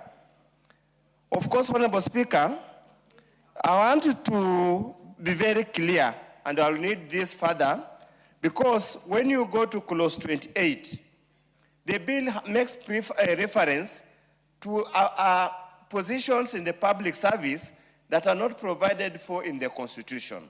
For example, they say, Honorable Speaker, in Clause 28, one of the bodies to be consulted is the Directorate of Criminal Investigation. Honorable Speaker, when you go to Article 239 of the Constitution of Kenya, the security organs is Kenya Defense Forces, national intelligence services, and national police services.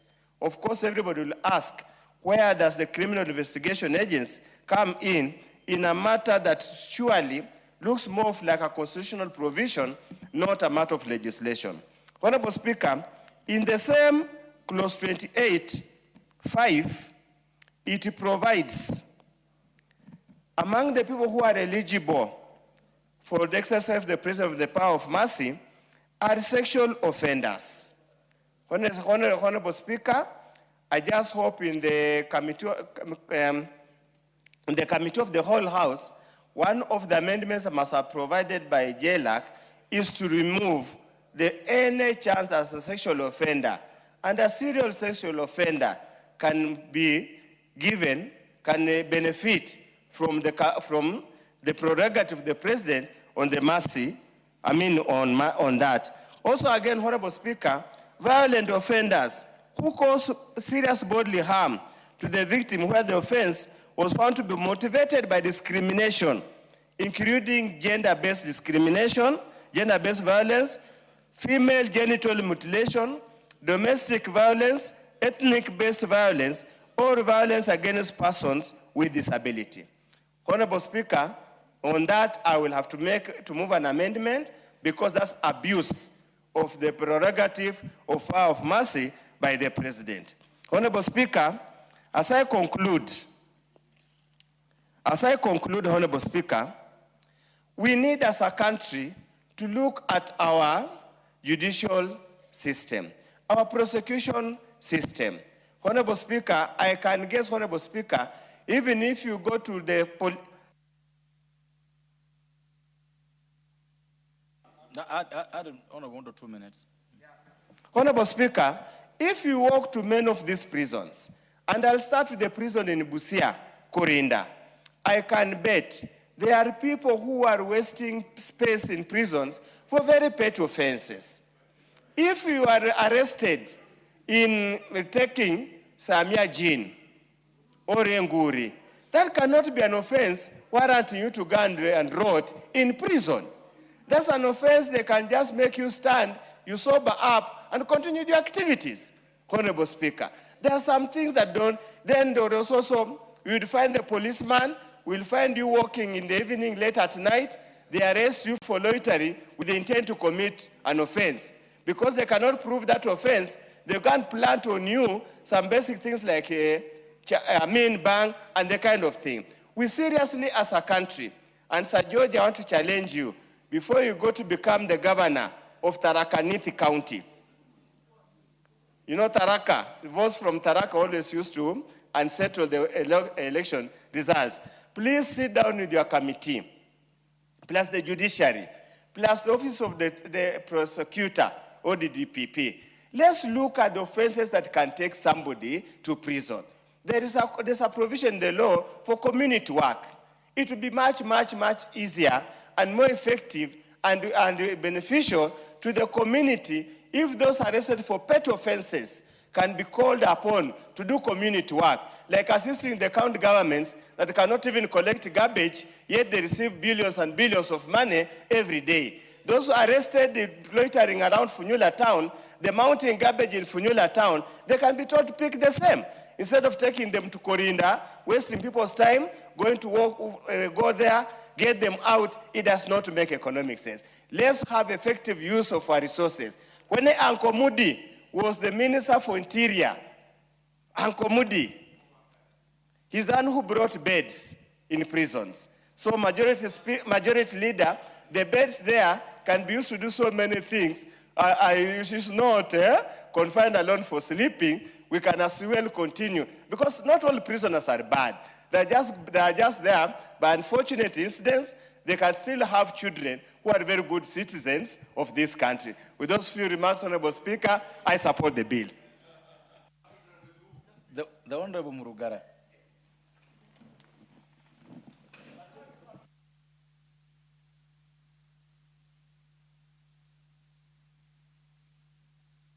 Murugara. The Honorable Murugara, it turns out that you already contributed on this bill. No, you did already, so. He's not on the floor anymore, and you know that you can only inform him if he's on his feet. I gave you already. The Honorable Order.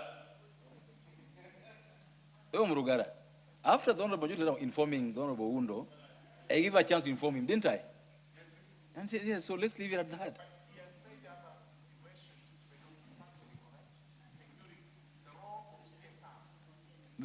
The Honorable Mutunga, do you want to contribute to this? You did. So, the Honorable Bayer, go ahead. Thank you, Honorable Speaker. I support this bill. I think this is a very progressive piece of legislation, Honorable Speaker, that tries to amend the Power of Mercy Bill 2025. Honorable Speaker, I think it is very important that we give effect to articles of our Constitution. And this is one such bill, that Article 133 of the Constitution provides for the appointment, tenure of office of the members of the Advisory Committee on Power of Mercy and the powers and functions of the Advisory Committee on the Power of Mercy for connected purposes. I think this is a very progressive piece of legislation. The Power of Mercy office, there is a department called the Power of Mercy. If you go to the building, the National Library, I think it's at the National Library, you go there, you will actually find the offices of the Power of Mercy, which is an extension of the office of the President. But now we are giving legislation to give effect to that constitutional provision. I think that's an important thing. So that the Power of Mercy Secretariat that you see at that building now has a legal framework within which to operate. And I think this is a good beginning. And I think it is important, like my friend Dr. Oundo has said, it is very important that sometimes offenders get into, or prisoners are imprisoned sometimes not because of offenses that they committed, but just because by law or by operation of law or by some misjudgment somewhere, they end up in prison. And sometimes these prisoners actually they're actually not criminals, but they are there, and they should get a leeway in which they can get out. Sometimes prison sentences are imposed that as long-term prison sentences, but as a person stays in prison, he becomes a reformed person. Continuing to keep that prisoner in that prison, Honorable Speaker, then you are actually curtailing the rights of this person. And that's why the framers of our Constitution and the makers of our Constitution thought it wise that they bestow the power of mercy on the President. But this law does not just allow power of mercy to be exercised by the President alone, but this law provides a mechanism in which to arrive at the decision at the end where power of mercy is exercised. And I think that's an important thing, because the President cannot just come to a prison and say, you and you and you and you are pardoned, go out. He cannot do that. There has to be a mechanism, a foolproof mechanism to say, this one can be pardoned. This one can benefit from power of mercy. This one can benefit from power of mercy. And that's why this bill is important. Secondly, Honorable Speaker, it is also important to note which offenses cannot benefit from power of mercy. I've read Section 28, for which my brother, Dr. Oundo, talked about. But there is this Section 28. The President may, pursuant to Article 133(1) B of the Constitution, on the advice of the Advisory Committee, grant a conditional pardon. A conditional pardon. The President may give conditional pardon in case of a misdemeanor where the convicted offender has served at least 1/3 of the custodial sentence. In B, it says, in case of a felony where the convicted offender has served at least 15 years of the custodial sentence, in case of an offender serving an indeterminate sentence, or 1/3 in case of an offender serving determinate sentence. And then it comes to the areas where my brother Oundo was talking about in 5. In 5. And I think these are important things, Honorable Speaker.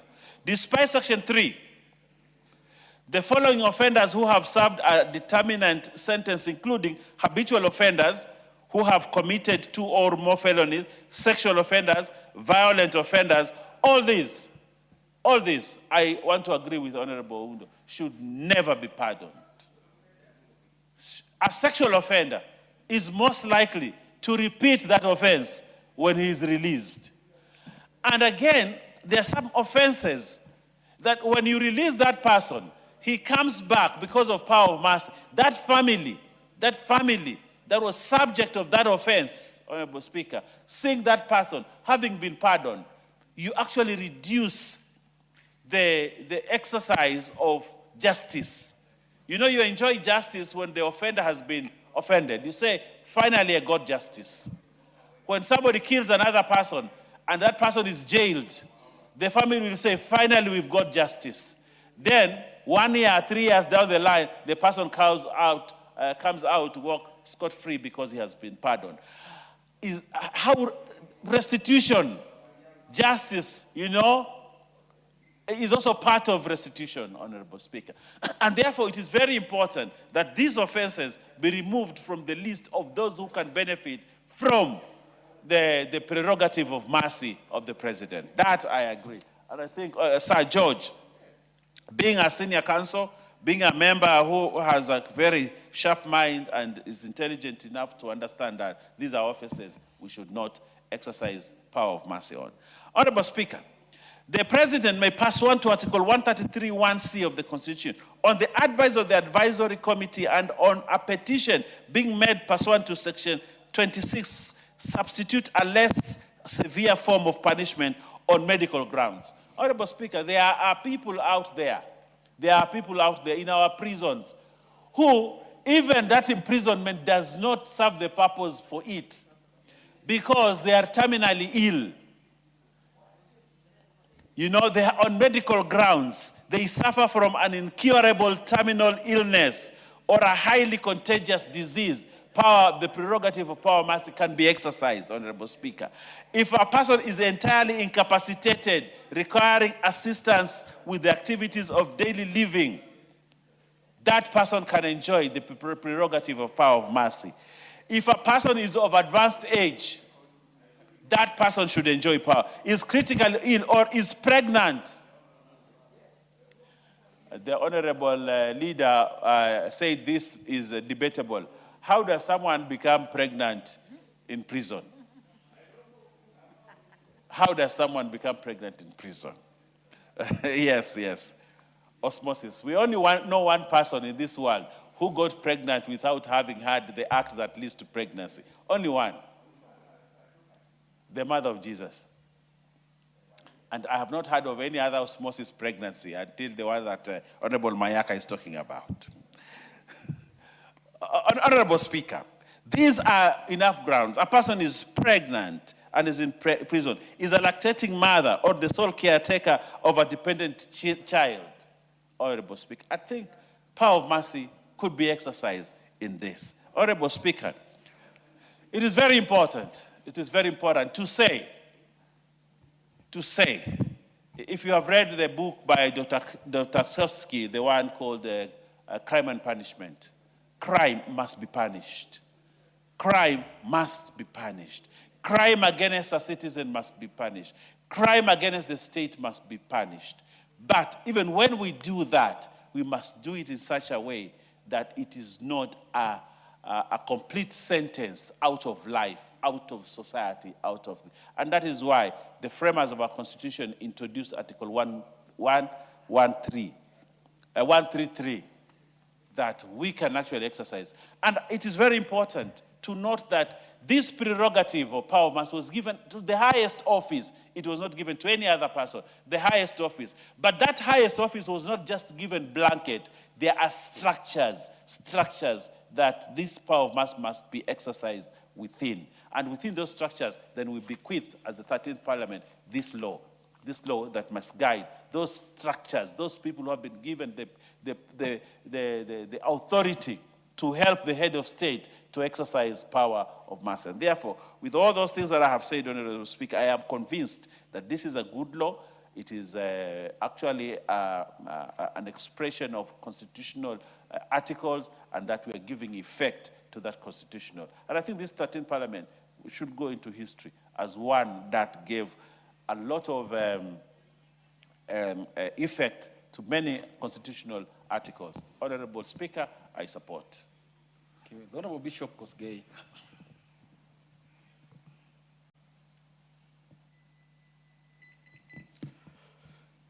Thank you, Mr. Speaker. On the onset, I want to support this bill on three outstanding explanations that is coming out. Number one, the interpretation of Article 133 in our Constitution is necessary to be given legislative attention in order to facilitate the constitutional right provided for through the hand of the president or the leader of the country. Mr. Speaker, it has been said there are people in jail today who are supposed to be outside, and there are those roaming around who are supposed to be in. And it is because of the facts provided at that time, and also over time, people reform, and it is found to be morally right to revisit the same. This particular article gave room for such an opportunity to give such people a second time. So, Mr. Speaker, this bill has come at an opportune time. The second reason that has come out is that, you know, our prisons are so congested and people are increasing with many petty crimes around. And I think this particular interpretation of the law and making it possible for some people to have them out to decongest the prison, of course, without compromising those factors that put them there, that they will not repeat it once again. If a clear sign of reformation has been given or has been witnessed, then they deserve to have the mercy of the president. Finally, Mr. Speaker, it is observed that while exercising this, there are some new development of disabilities in people, that even when you exercise the usual way of restraining using law, they may require a deeper understanding on why some people do what they do. Some of them are an internal impairment that they will never learn a lesson anyway.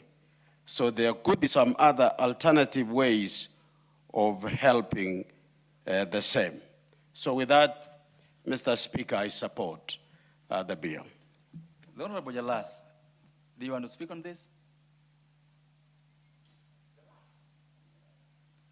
The Honorable Jalas, do you want to speak on this?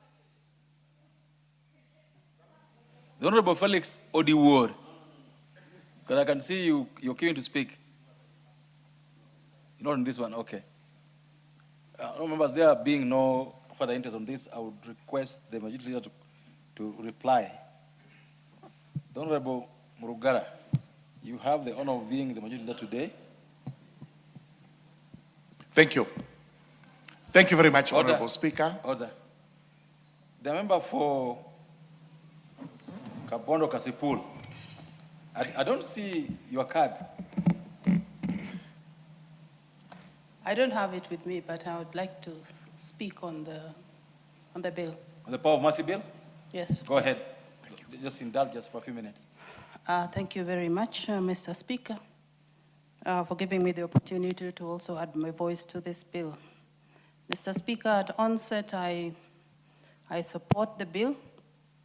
I note that the bill provides a clear legal framework governing the exercise of power of mercy in Kenya, focusing on pardons, commutations, remission of sentences, and related presidential prerogatives, while at the same time enhancing transparency, consistency, and accountability. Mr. Speaker, the key provisions I've noted to be merit and criteria for consideration.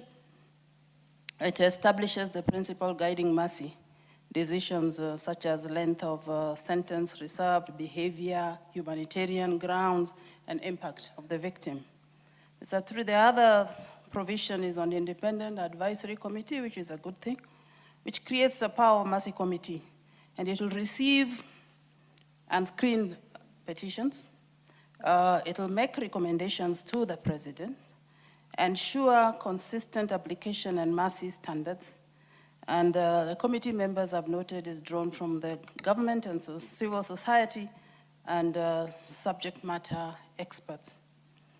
Mr. Speaker, the pros of this bill, Mr. Speaker, one is it will promote transparency and fairness in the exercise of mercy powers.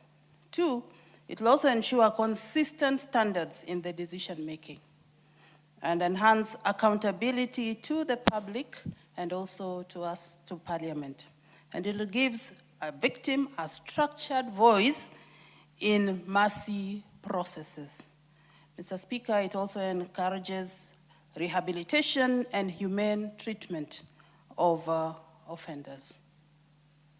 Mr. Speaker, however, I've noted that there could be, not necessarily that there are challenges, but there could be challenges, Mr. Speaker. One, that it requires adequate resourcing for the advisory committee and administrative functions. Mr. Speaker, another possible challenge is that victim participation could complicate or lengthen the process.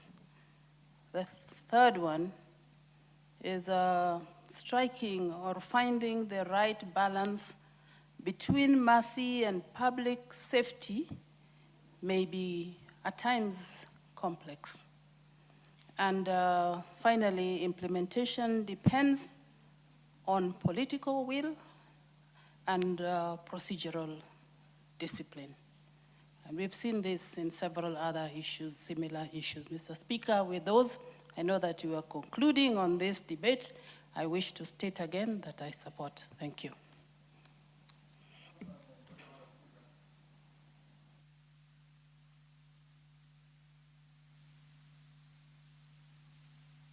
Honourable Speaker. Go ahead.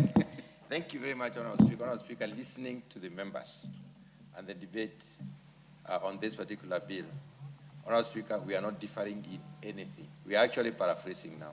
I will propose Order. that Honourable Order. Honourable Mutunga, take your seat. Just take your seat. Order. Take your seat.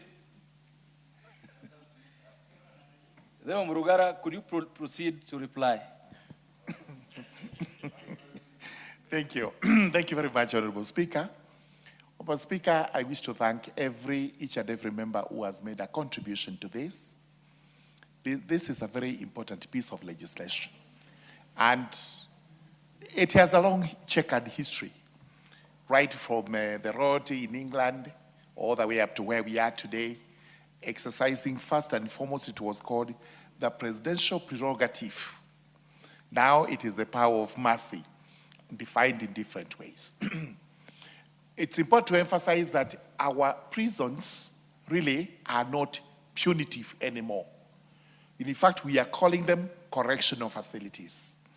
You go in there not to be punished for the offense you've committed and convicted of, but to be corrected so that you come out a reformed person. So, when you exercise this power of mercy, it is going to extend to all offenses, but with certain conditions, including murderers now. And it may not be fair to call them murderers, though once they are convicted of murder, they become murderers. Once you are convicted of murder and you are sentenced to a prison term, say 10 years, for reasons we are setting out in the bill, you'll be actually eligible to apply for remission or for the power of mercy to be in your favor. We have also talked about sexual offenses. And here we have to make it very clear, not all sexual offenses are as callous as some of which we have in mind. I know the debaters are worried about rapists who may apply to be released on power of mercy, or those who've committed defilement. However, sexual offenses are quite extensive, especially to ladies, men and ladies, including what is called indecent assault. We have some other offenses which are not clear to all of us, like indecent exposure, or these are sexual offenses. Some of them are lesser, and therefore you'll be entitled to apply. Others are grave, and therefore we have put a 5-year cap that you can only do it after you have served 5 years or more of your term in prison. So all this is going to come out when we move to the Committee of the Whole House, where we will be making proposals for amendments, and those proposals are a raft. If you have keen interest in this, look at the report by Justice and Legal Affairs Committee, and also attend the third reading of the bill, when actually you now understand what law we shall be putting in place. With those remarks, I beg to reply.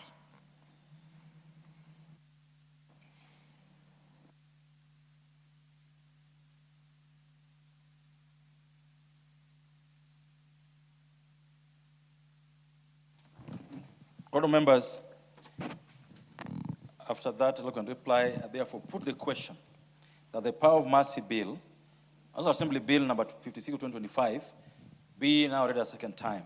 Will, as one of the opinion say aye, and those of the opinion say nay. Ayes have it. Next order. A bill for an act of parliament to make further provisions with respect to the power of mercy pursuant to Article 133 of the Constitution to provide for the appointment, tenure, powers, and functions of Power of Mercy Advisory Committee and for connected purposes. Order number 12, motion, consideration of sessional paper number 4 of 2026 on the National Petroleum Policy, resumption of debate. Member for Nambale, on behalf of the Chairperson, Department Committee on Energy, you're on your foot, I think moving this motion for debate? Yes, Honorable Speaker. Please go ahead. Thank you, Honorable. Let me proceed from where we had reached on 19th August, when is 2026. Honorable Speaker, this is the sessional paper number 4 of 2026 on the National Petroleum Policy. And Honorable Speaker, having moved the motion, I had reached to a point where we are pointing out the concerns raised by the committee. Honorable Speaker, the committee supports the policy, but it raised the following serious concerns. Number one, costs without a financing plan. The policy will cost an estimated Kenya shilling 68.29 billion to implement. However, it carries no finance strategy, no funding commitments, and no way of ranking priorities. The committee recommends a time-bound implementation plan with clear performance indicators and a proper financing and resource mobilization strategy with periodic reporting to Parliament.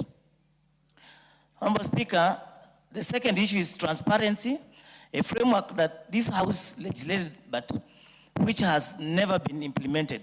Section 119 of the Petroleum Act 2019 established a transparency and accountability framework. 6 years later, it has not been operationalized. The policy is also silent on Kenya joining the extractive industries transparency initiative and makes no provision for public disclosure of petroleum contracts, revenues, or beneficial ownership. The committee therefore held that the implementation matrix even treats public participation as optional. The committee recommends that the framework be operationalized and that the Cabinet Secretary submits a position paper on Kenya's access to the initiative. Number three, the Petroleum Revenues and Sovereign Wealth Fund. The policy provisions on revenue management are not developed enough to support stabilization of revenues or wealth for the future generation, and they make no reference to the Sovereign Wealth Fund Bill 2026, which was read the first time in this House on 11th March 2026 and is now an act of parliament. That act proposes a fund with a stabilization component, an infrastructure and development component, and a future generation component. The committee recommends that the policy be aligned with the bill once enacted, and this is important. Mr. Speaker, that petroleum revenue going into the fund be first paid into consolidated fund and appropriated by this House in accordance with the Article 206 of the Constitution. Number 4, provision of the policy that is contrary to the law. The committee found that the policy places custody of upstream petroleum data with the ministry. Section 10D of the Energy Act 2019 expressly assigns that function to the Energy and Petroleum Regulatory Authority. The policy is therefore inconsistent with the statute. The committee recommends that the policy be revised within 6 months to vest petroleum data custody and oversight in the authority and confirm the separation of policy, regulatory and commercial function between the ministry and the authority and the National Oil Corporation. Number 5, local content and lessons from the Turkana. The local content provisions are broad with no measurable targets, no timelines, and no enforcement. The committee was reminded of the early oil pilot scheme in Turkana, where local employment was limited, capacity building was lacking, and local business barely featured in the supply chain. Without firm local content rules, this sector risks becoming an enclave industry. The committee recommends a robust local content framework with clear targets, monitoring, and capacity building.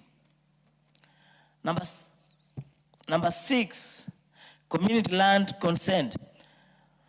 Where community land has been registered under the Community Land Act 2016, communities now hold legal authority over that land.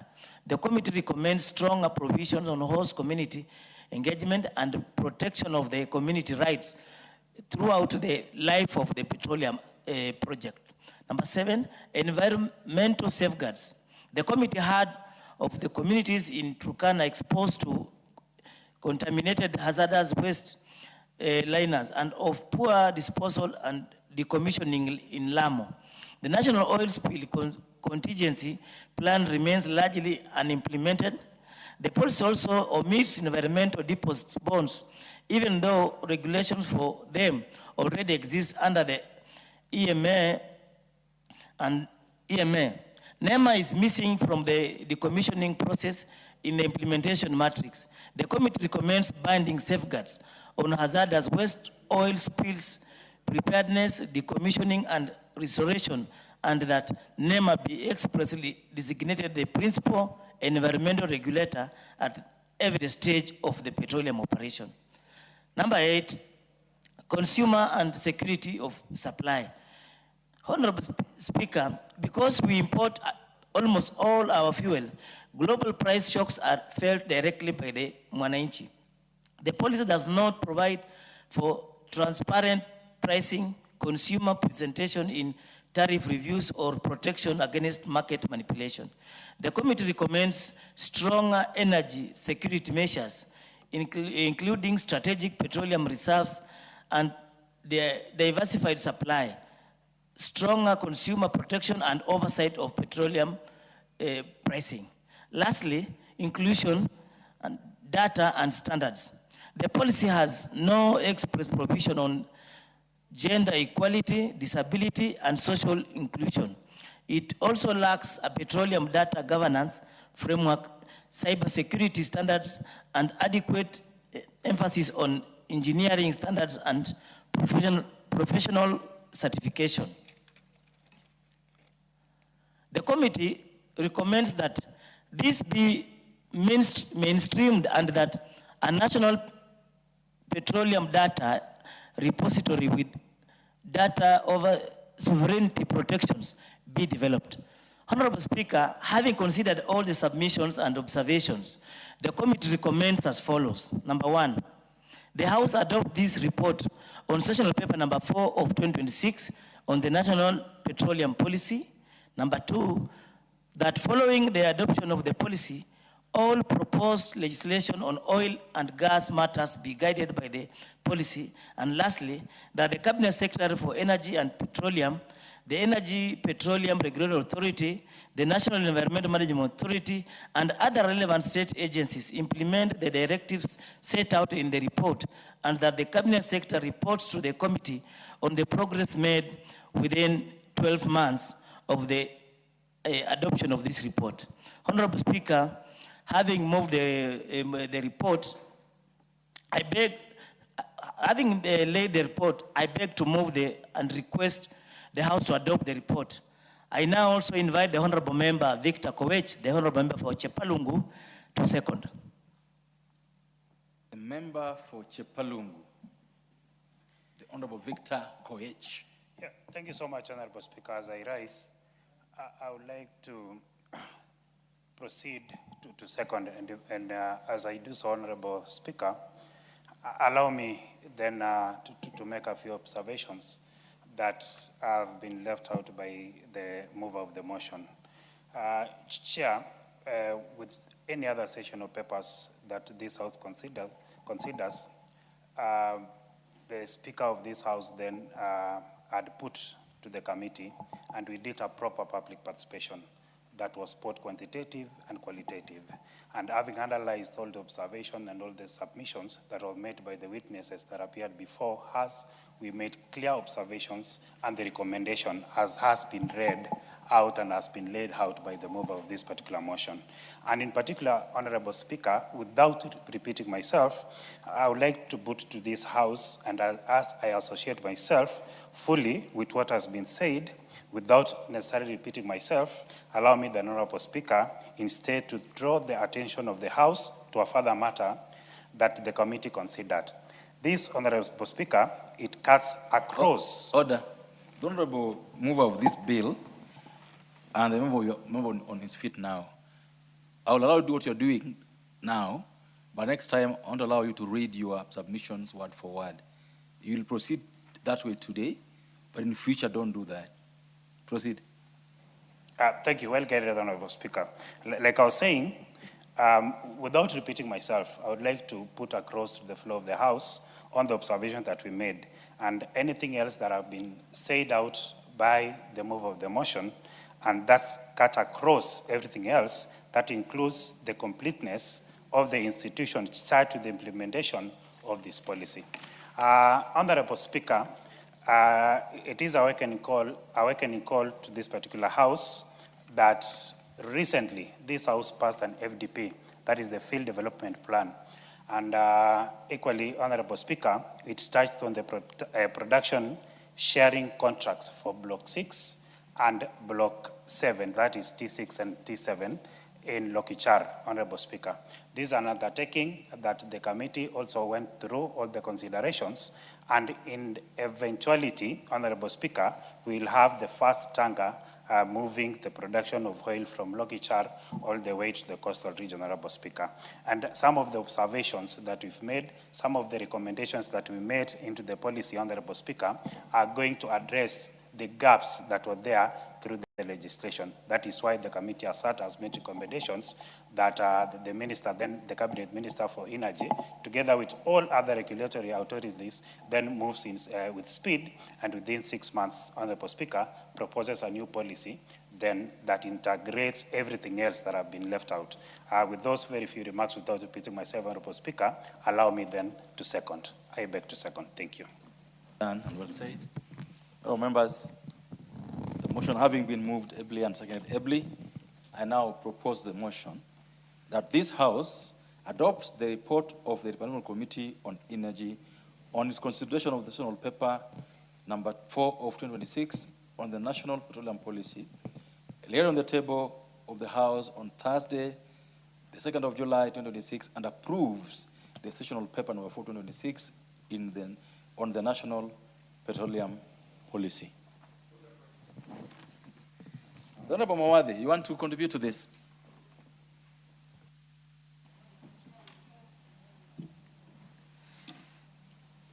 Thank you, Mr. Speaker.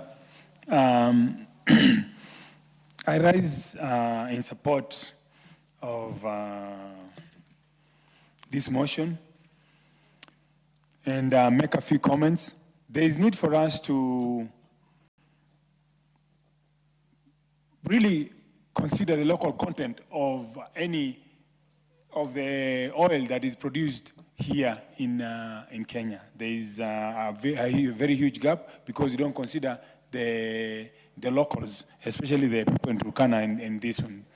There is need for the local content in terms of the trucks that are ferrying this to also to be locally sourced and the contractors be local Kenyan. Also, they need to strengthen a NOC.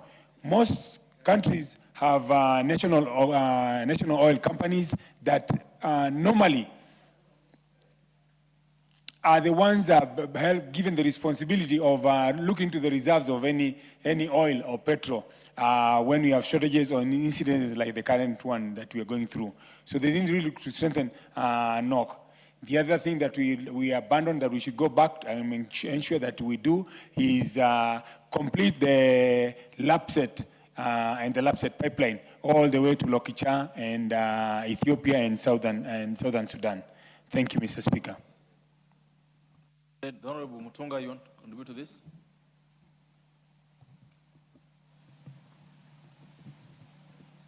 Would I therefore then call the mover to reply?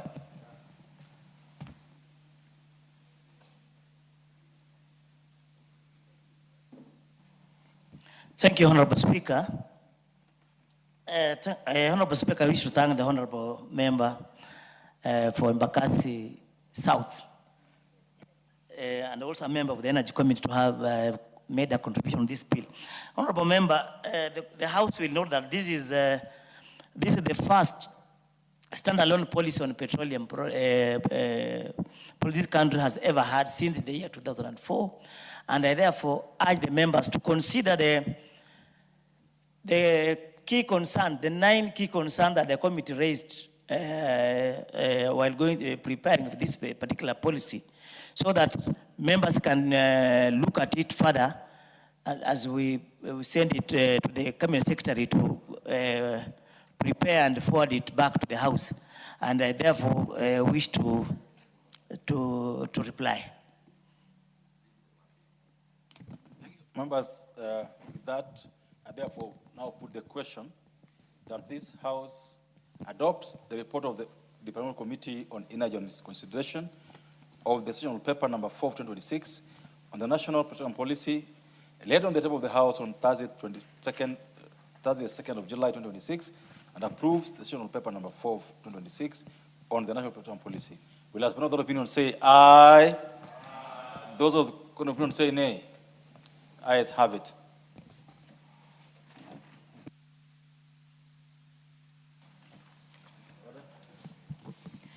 Order number 13, motion, appointment of an external auditor to audit the accounts of the Office of the Auditor General. The Honorable Chairperson of the Public Accounts Committee, the Honorable Tindi Mwale. Thank you. Thank you very much, Mr. Speaker. Mr. Speaker, I rise to move the motion that the House approves the appointment of MSMGI Alekim LLP to conduct an audit of the Office of the Auditor General with respect to accounts and financial statements, staff car and mortgage schemes for the financial years 2025, 2026, 2026, 2027, and 2027, 2028, pursuant to Article 2264 of the Constitution. Mr. Speaker, before I discuss the contents of the report in summary, yes. I would like you to move this motion the way it is in the order paper, then you proceed with what you want to say next.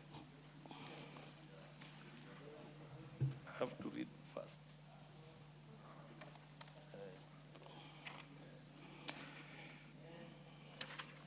Sorry, Mr. Speaker, I was using the summary in the report.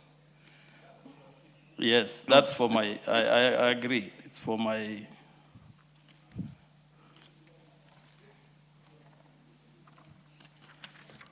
I'll repeat for the record, Mr. Speaker. Thank you very much. Mr. Speaker, I rise to move the motion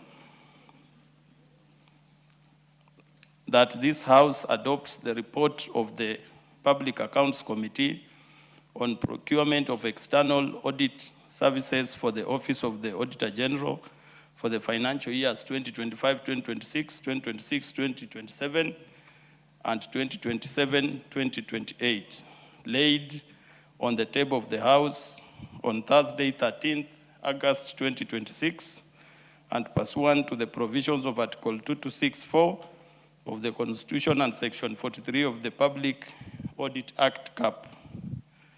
412B, appoints MS MGI Alekim LLP for purposes of auditing and reporting on the accounts of the Office of the Auditor General with respect to Roman 1, accounts of the Office of the Auditor General for the period 2025, 2026, 2026, 2027, and 2027, 2028, and Roman 2, the financial statements for the staff mortgage and car loan scheme for the Office of the Auditor General for the financial years 2025, 2026, 2026, 2027, and 2027, 2028.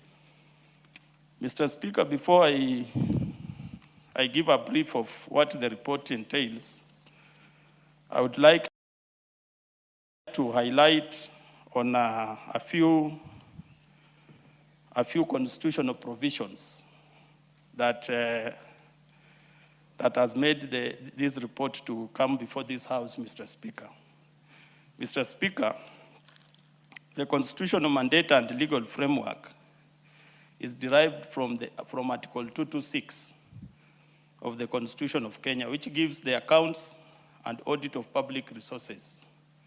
Mr. Speaker, Section 2263 states clearly that, subject to Clause 4, the accounts of all government and state organs shall be audited by the Auditor General. Mr. Speaker, it goes further to state 2264 states clearly, Mr. Speaker, that accounts of the Office of the Auditor General shall be audited and reported on by a professional qualified accountant appointed by the National Assembly. Mr. Speaker, I want the House to note that it is this provision of the House appointing a qualified accountant to audit the Office of the Auditor General that has made this report to be brought to this House, Mr. Speaker. And therefore, Mr. Speaker, before I give a highlight of how the procurement was done, why is it beneficial to audit the Office of the Auditor General? Mr. Speaker, number one, we need to get credible and trust of the supreme body. Mr. Speaker, when you talk about credibility and trust of the supreme body, we are talking of the objectivity, the accuracy, and free from bias. Mr. Speaker, we also need to enhance transparency because this body audits other government entities, and therefore when it's audited, Mr. Speaker, there is the case of enhancing transparency. Mr. Speaker, we also need to improve performance.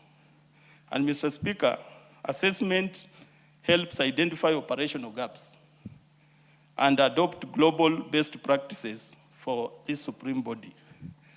Mr. Speaker, going further, you'll find that the moment we audit the supreme body, the Office of the Auditor General, we shall ensure compliance, Mr. Speaker. The compliance will verify that the operations of this office is within the mandate, the legal framework, and international auditing standards, Mr. Speaker. And Mr. Speaker, just to highlight the 7 principles of auditing, we have the integrity, Mr. Speaker, which talks of fairness and unbiasedness, Mr. Speaker. We have the fair presentation. We have the due professional care, confidentiality, independence, and evidence-based approach, Mr. Speaker. Therefore, Mr. Speaker, when I go back to the report, which has been presented to this House by our committee, the Public Accounts Committee, Mr. Speaker, you'll find that to fulfill the constitutional obligation, the National Assembly initiated an open competitive procurement process through a request for proposal for the provision of external audit services for the Office of the Auditor General. Mr. Speaker, the tender was publicly advertised on the 11th of March, 2026, on the National Assembly website and the Public Procurement Information Portal. Mr. Speaker, following a pre-bid meeting, 6 firms submitted their bids by the closing date of 24th of March, 2026 at 11 a.m. Mr. Speaker, the first firm was MSSKM Africa LLP. It's read as Messrs, not MS. Messrs. Messrs, like Messrs. Misters SK. in plural, yes. Okay. Messrs. SKM Africa LLP, Messrs. MGI Alekim LLP, Messrs. Ndakala Advisory LLP, Messrs. Baka Tili, and Messrs. Messrs. RSM East Africa Limited Liability Partnership. Mr. Speaker, the evaluation and findings. The evaluation committee appointed by the accounting officer pursuant to Public Procurement and Asset Disposal Act, Cap 412C, subjected the submissions to a vigorous 4-stage evaluation process. Mr. Speaker, preliminary stroke mandatory evaluations were 5 firms of the 6 bids were disqualified for various non-responsiveness issues, and as uncommissioned powers of attorney, missing registration certificates, missing security bid, and unverified professional indemnity covers. So, Mr. Speaker, you'll find that during the evaluation process, we have the mandatory requirements which every company has to qualify. And from the report, the evaluation report, it shows that 5 out of the 6 firms failed to comply with the mandatory requirements. And therefore, only 1 firm, which is Messrs. MGI Alekim LLP, was the only firm that met all preliminary and mandatory requirements, therefore proceeded to the technical stage of evaluation. Mr. Speaker, making reference to page 1 of the report, for members who have the report, I'm making reference to page 1, which has listed the companies and the outcome, Mr. Speaker. Mr. Speaker, going forward, the technical evaluation, in bracket, quality and cost-based selection, Messrs. MJI Alekim LLP attained an average technical score of 79.7%, surpassing the 75% pass mark. Mr. Speaker, I'll note that the Public and Procurement Act stipulates that during technical evaluation, a company should surpass 75% of the score. And Messrs. MGI Alekim LLP attained an average technical score of 79.7%, surpassing that mark. Financial evaluation, it's a financial bid of Kenya shillings 6,497,400, inclusive of all applicable taxes and levies. This financial bid was opened on 21st of May 2026. Mr. Speaker, applying the weighted combined scoring criteria, 80% technical and 20% financial, Messrs. MJI Alekim LLP attained a final combined weighted score of 83.8% points, ranking highest. In line with the above, and through professional opinion number NA/2025-2026/057, dated 5th of June 2026, the accounting officer approved the award of Messiah's MGI Alekim LLP. The firm accepted the offer on 10th of June 2026, and on appeals, and no appeals were lodged within the prescribed period. So, Mr. Speaker, you'll find that once the company that has scored the highest is notified through the intent to award, the Procurement Act gives 2 weeks for any company that participated and had got grievances to file an appeal. And it's clear, Mr. Speaker, that the 5 other firms did not file an appeal against the award. Committee observations and findings, Mr. Speaker. Honorable Speaker, at its sitting held on Thursday, 6th of August 2026, the Public Accounts Committee reviewed the procurement proceedings and satisfied itself that due process was strictly followed in compliance with Article 227 of the Constitution and the Procurement and the Public Procurement and Asset Disposal Act. Mr. Speaker, the committee therefore recommends that, pursuant to Article 2264 of the Constitution, the committee recommends that this August House approves the appointment of Messiah's MGI Alekim LLP to conduct an external audit of the Office of the Auditor General, including its financial statements, staff car, mortgage schemes for the financial years 2025-2026, 2026-2027, and 2027-2028. Mr. Speaker, as I finalize, I want to make reference to the report in terms of the valuation. In terms of the value of the tender, Mr. Speaker. Mr. Speaker, on page 4 of the report, you will note that the cost audit, there is a table, the third table on that page 4 of the report, Mr. Speaker.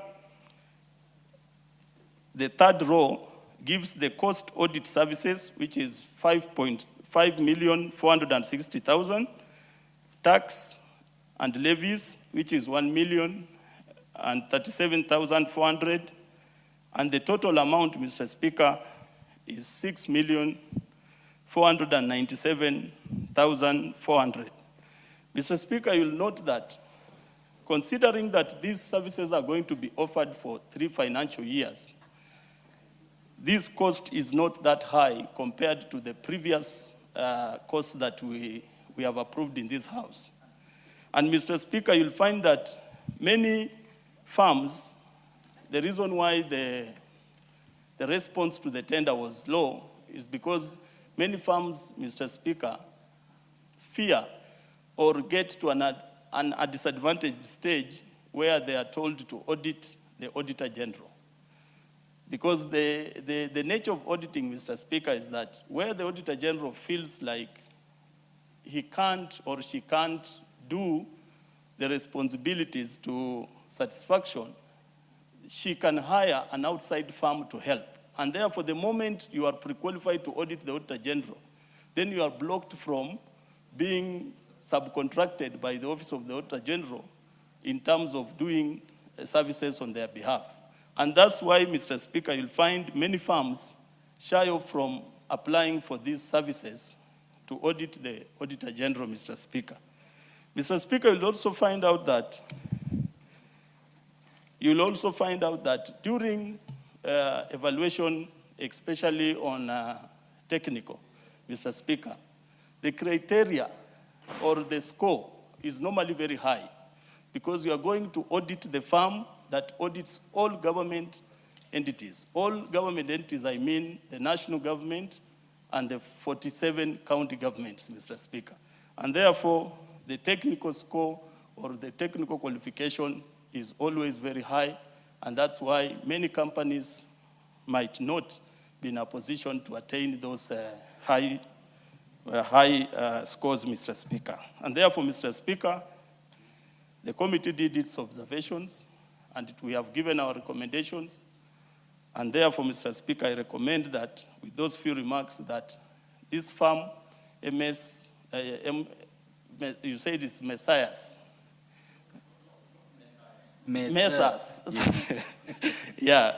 So Messrs. MGI, Alekim LLP, Mr. Speaker, be given the go-ahead to conduct the audit of the Office of the Auditor General. With those few remarks, Mr. Speaker, I want to ask my colleague and committee member, the MP for Mathioya, to second, Mr. Speaker. Thank you. Beg to move and ask. I beg to move. With those few remarks, Mr. Speaker, I beg to move and ask my colleague, the Member of Parliament for Mathioya, a committee member of Public Accounts Committee, to second, Mr. Speaker. Thank you very much. But that is a very elaborate, exposition of your motion, the Honorable Tindi. I'm sure even anybody listening from outside there understands what you are trying to do in the House this evening. The Honorable Member from Mathioya, Doctor, I'm told you got 3 PhDs. Go ahead. Yeah, thank you very much, Mr. Speaker. And I would want to second the motion by my able chairman of the Public Accounts Committee, Honorable Tindi Mwale. And Chair, Mr. Speaker, just as you have said that the report was elaborate, I might not have much to say. But given the task that this company or this audit firm has ahead of them, and given the cost, I think it is only fair that we second this and we support, because, Honorable Speaker, as the Chair has said here, it is 3 financial years, 25-26, 26-27, 27-28, and they will be auditing the financial statements, the staff, car, and mortgage schemes, all those costs, all those activities at a cost of around 2.2 million Kenya shillings per financial year. I think it's a very moderate and fair cost for such an activity and for such a task. And for those few remarks, Honorable Speaker, I beg to second. Thank you very much, Speaker. Thank you. All members, the motion having been moved, ably and seconded, I therefore propose that this House adopt the report of the Public Accounts Committee on the procurement of external audit services for the Office of the Auditor General for the financial years 2025-2026, 2026-2027, and 2027-2028, laid on the table of the House on Thursday, the 13th August 2026, and pursuant to the provisions of Article 226, Paragraph 4 of the Constitution, and Section 43 of the Public Audit Act, Cap 412B, appoint Messrs. MGI Alekim LLP for purposes of auditing and reporting on the accounts of Office of the Auditor General with respect to, 1, the accounts of the Office of the Auditor General for the period 2025-2026, 2026-2027, and 2027-2028, and 2, the financial statements of the staff mortgage and car loan scheme of the Office of the Auditor General for the financial years 2026-2027, 2025-2026, 2026-2027, and 2027-2028.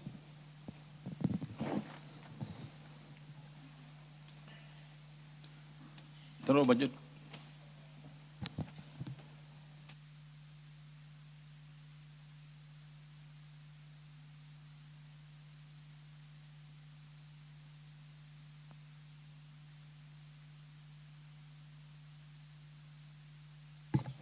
The Honorable Majority Leader, you want to contribute to this? Thank you, Honorable Speaker. Honorable Speaker, I would like to contribute to this report and support it. And on the offset, thank the Honorable Tindi Mwale for a good job well done. Honorable Speaker, appointing an auditor for the government, the auditor to audit the auditor, is a Herculean task. It's not easy because you must bring in experience, you might bring in high level of understanding, and you must also bring in somebody who has high levels of integrity, because this is an auditor of the auditor. And I think I am very, very glad and happy that now we have somebody that we are tabling in this house for their appointment in the name of Mrs. MGI Alekim LLP as that firm that is going to audit the Auditor General. Honorable Speaker, the tenets of audit are actually mainly to bring in transparency, accountability, and good use of public resources, Honorable Speaker. And these are some of the tenets that Parliament stands for, because these are public funds. They're money for the people. There can't be government without taxes, but also there cannot be taxes taxes when they are taken, they must be accounted for properly. Now, the Office of the Auditor General also receives funds. I am not aware how much money the Office of the Auditor General has spent so far, and especially for the financial years that you have put in here. I'm not so sure how much, but I want to imagine that the books of this Parliament bear me witness that it is colossal. It is a lot of money. And I remember in the 12th Parliament, there was this debate on whether the Auditor General's office must get a lot of money, more money, for it to do a good job. And we did that during the Auditor General called Mr. Ouko. We actually allocated more money to ensure that there's effectiveness in the office of the Auditor General. Some of the resources, for example, money that goes to the counties, it goes to the counties dependent on audited accounts. And therefore we say, more resources available to the Office of the Auditor General, it means therefore they will work faster, better, more transparent, and ensure that we have audited reports on time. And therefore, because the Office of the Auditor General receives funds from this house, it is important that we appoint an auditor to audit the accounts of the Auditor General. And that is why we must do this. That is why we must do this. And I want to, in the event that we approve Mrs. MGI Alekim LLP, we expect them to do a good job, because public funds are spent in this office. Public funds are spent. And we would like to see the audited reports of the Auditor General's office being tabled in this house so that we can look at them, scrutinize them, and see whether the Auditor General actually lives up to the calling of his office: transparency, accountability, integrity, and all those words, Honorable Speaker.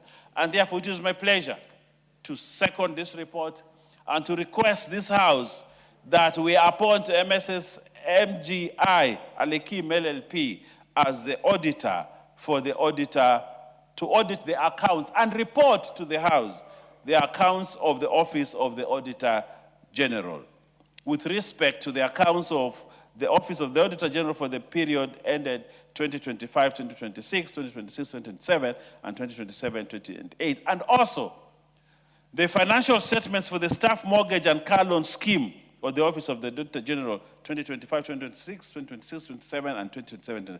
Those 3 years, Honorable Speaker. Therefore, I want to call upon members of this House to support Tindi Mwale's team and his report for the good job. I am sure they have put in all levels of acid tests, all manner of tests, to ensure that we pick one person, one firm that can actually pass the test of time so that they can audit the Auditor General. With those many remarks, Honorable Speaker, I beg to support. You want to contribute to this? Go ahead. Thank you very much, Honorable Speaker, for the opportunity to contribute to this, to adoption of this report by the committee. Honorable Speaker, the auditing of the Auditor General is a very interesting issue to us and to every Kenyan, so that at least we know whether they are living by the practice, they are leading by example. Honorable Speaker, I've taken a bit of time to check whether Mrs. MGI Alekim LLP is a Kenyan firm.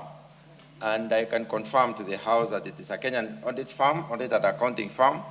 They are actually located in Nairobi, specifically in Karen. That's why they have their office.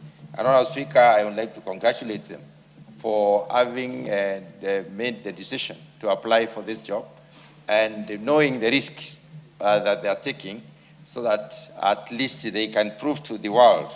And that's one of, so these are some of the options that companies take so that they can grow. And I'm sure if they bring us, which I hope they will, a very good audit report that will give us the details that probably we expect, that will point out the key issues that are in the Office of the Auditor General, how they manage their resources. Honorable Speaker, I'm sure it's a firm that is destined to grow very fast because many Kenyans will have confidence in them, and therefore they are likely to even expand their network because their network is considered to be worldwide. It's a top global ranking accounting firm, and I'm sure it's going to be more integrated in this country. Though like the ones we know that are in this country that have come, our headquarters, or they are based in, they started in other countries like Ernst & Young and many others which have been auditing in this particular country. Honorable Speaker, auditing the Auditor General is like examining the doctor. And it is interesting for us to know whether there are any shortcomings, there are any mismanagement of funds within the Auditor General's accounts, whether there are any questions or reasons for qualification of the account. We would like to probably look at some of those details when they emerge. With those few remarks, Honorable Speaker, I beg to support adoption of the report.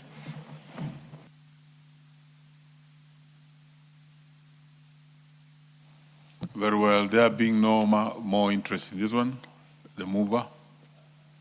Oh, let's hear Ridikiri first on the same. I thank you, Mr. Speaker.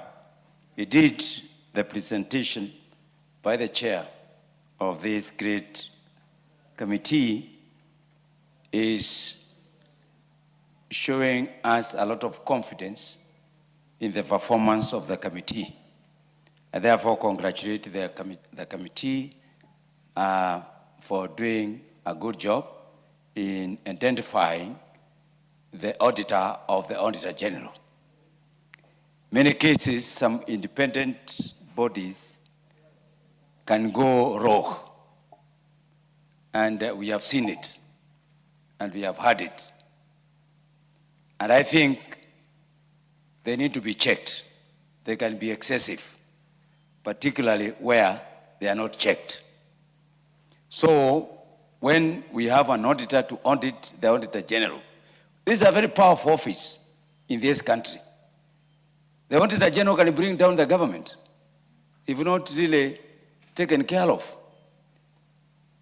There was some questions a few months back how the Auditor General misuses funds. It was in the public, how do they themselves use their money that is allocated to them? You know, since they audit others, they were not being audited or how the money allocated to them, meaning they were not properly checked. Therefore, when we have a credible auditors to audit our Auditor General, it must be above board. This must be an international accredited and known firm. And I agree with the committee, the firm that they have picked is above board. And it is going to ensure there is professionalism in the way the Auditor General discharges its responsibility as the Auditor General of the Republic of Kenya. Mr. Speaker, one of the greatest problems that we are having in this country is the issue of credibility. The resources that we are utilizing is the public money. Various institutions of the government, they use taxes that are being paid. And therefore, how this money is being used by the respective enterprises is of keen interest. So that now people can have credibility. the public can be able to say, yes, the way that our money is being used, we need to have a very strong Auditor General. And therefore, it is upon us to approve what we can see and appreciate as the best auditor to audit our Auditor General. You know, accounting for the money that is a serious problem in this country, both by the Auditor General and also by the Auditor General audits. The other issue, Mr. Speaker, is the issue of compliance. We need to know whether the Auditor General complies with the international standards of audit and financial systems, Mr. Speaker. We need to know whether the Auditor General is in compliance with the law of the land. We cannot know that unless it is brought out by another auditor to tell Kenyans that this Auditor General is in compliance with international, because we are international village. Mr. Speaker, how independent is our Auditor General? I think that's a very serious question that we need to ask. Some of them are saying the Auditor General of Kenya is controlled by, I don't know, so what is so. The other saying it's controlled by the government. Others are saying it's being used by opposition. Others are saying they are being used by international organizations. So how independent is our Auditor General? It is very important, therefore, that somebody comes and tells us, yes, in as far as we are satisfied, we are giving out an qualified performance report of our Auditor General. And finally, Mr. Speaker, I would like to state as follows. One, we sometimes deal with audit report going back as 10 years or even 15 years. So we really need to know how the Auditor General, what is this that is causing them to delay in producing their reports? Because we must have some standard benchmarks. Because if really we are dealing with the report of 10 years ago, I think we are not really moving with the current. Therefore, in order to improve the performance, they must be told where their weaknesses are, where their recommendations are, where their strengths are, and what they need to do, Mr. Speaker. Again, as I said, the element of misuse of public funds is a critical issue. And therefore, really, we need to have somebody very keen on the way our money is being used. With those few remarks, Mr. Speaker, I support this nomination and tell the House, please, let's move with speed, because our Auditor General is a very important office and it cannot be left to operate anyhow. I thank you, Mr. Speaker. Yes, Honorable, I can see you trying to say something there. What is it? You want to contribute? I cannot see your name here. Yes, yes. Then proceed. Asante sana Mheshimiwa Spika kunipa fursa na mimi nitie mdomo wangu katika mazungumzo haya.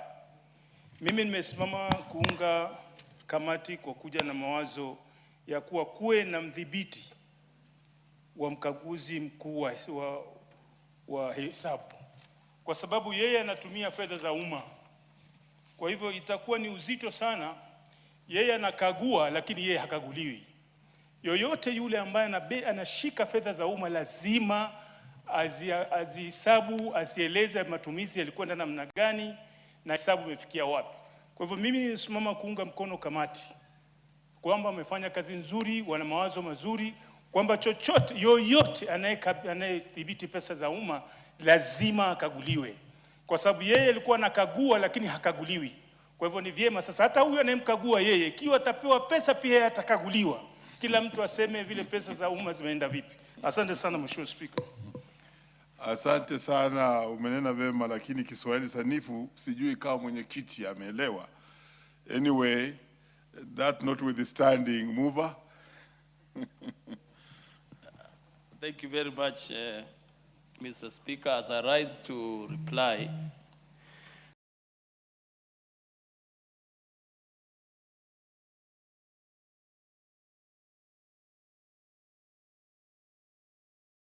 Mr. Speaker establishes the accounts and the powers of the Office of the Auditor General, Mr. Speaker.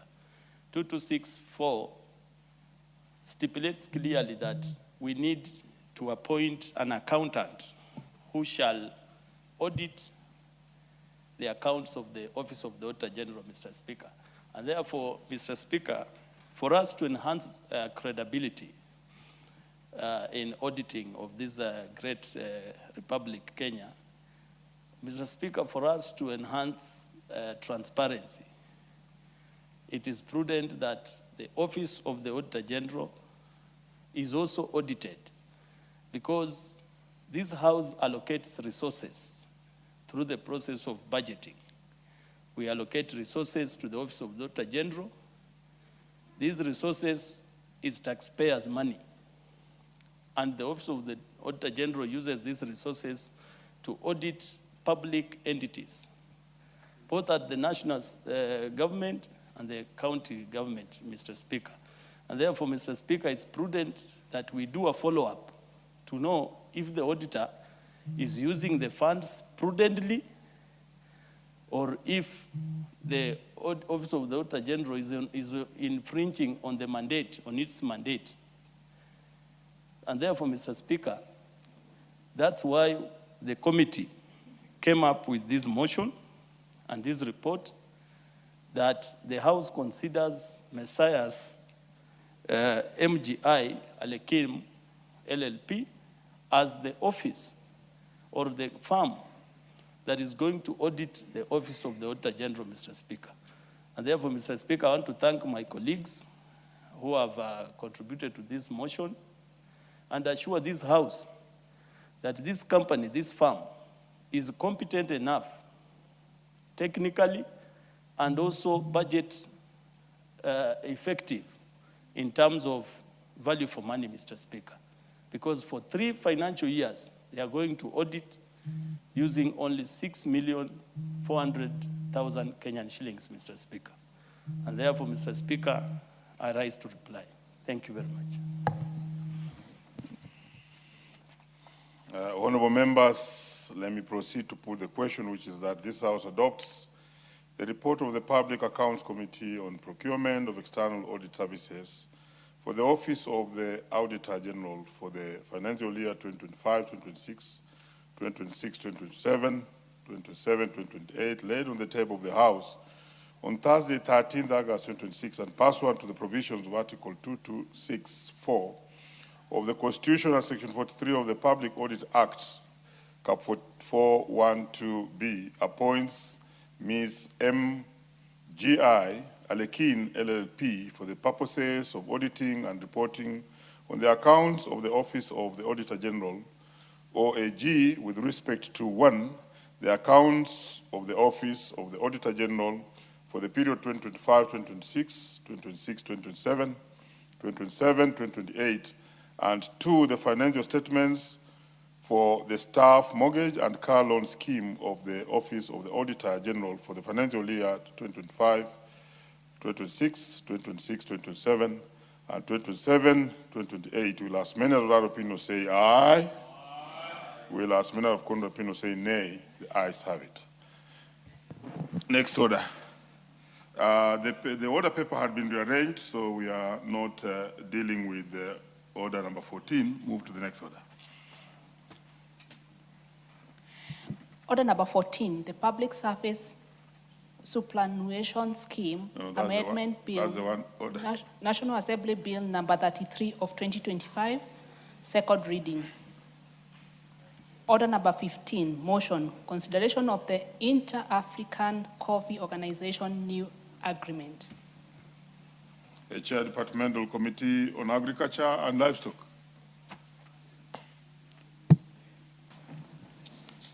Thank you very much, Honourable Speaker. Honourable Speaker, I beg to move that this House adopts the report of the Departmental Committee on Agriculture and Livestock on its consideration of the Inter-African Coffee Organization New Agreement 2020, laid on the table of the House on Thursday, the 13th of August 2026, and pursuant to the provisions of Section 8(4) of the Treaty Making and Ratification Act, CAR-4D, approves the ratification of the Inter-African Coffee Organization, IACO New Agreement 2020. Honourable Speaker, the committee report before the House details the committee's consideration of the ratification of the Inter-African Coffee Organization, IACO New Agreement 2020.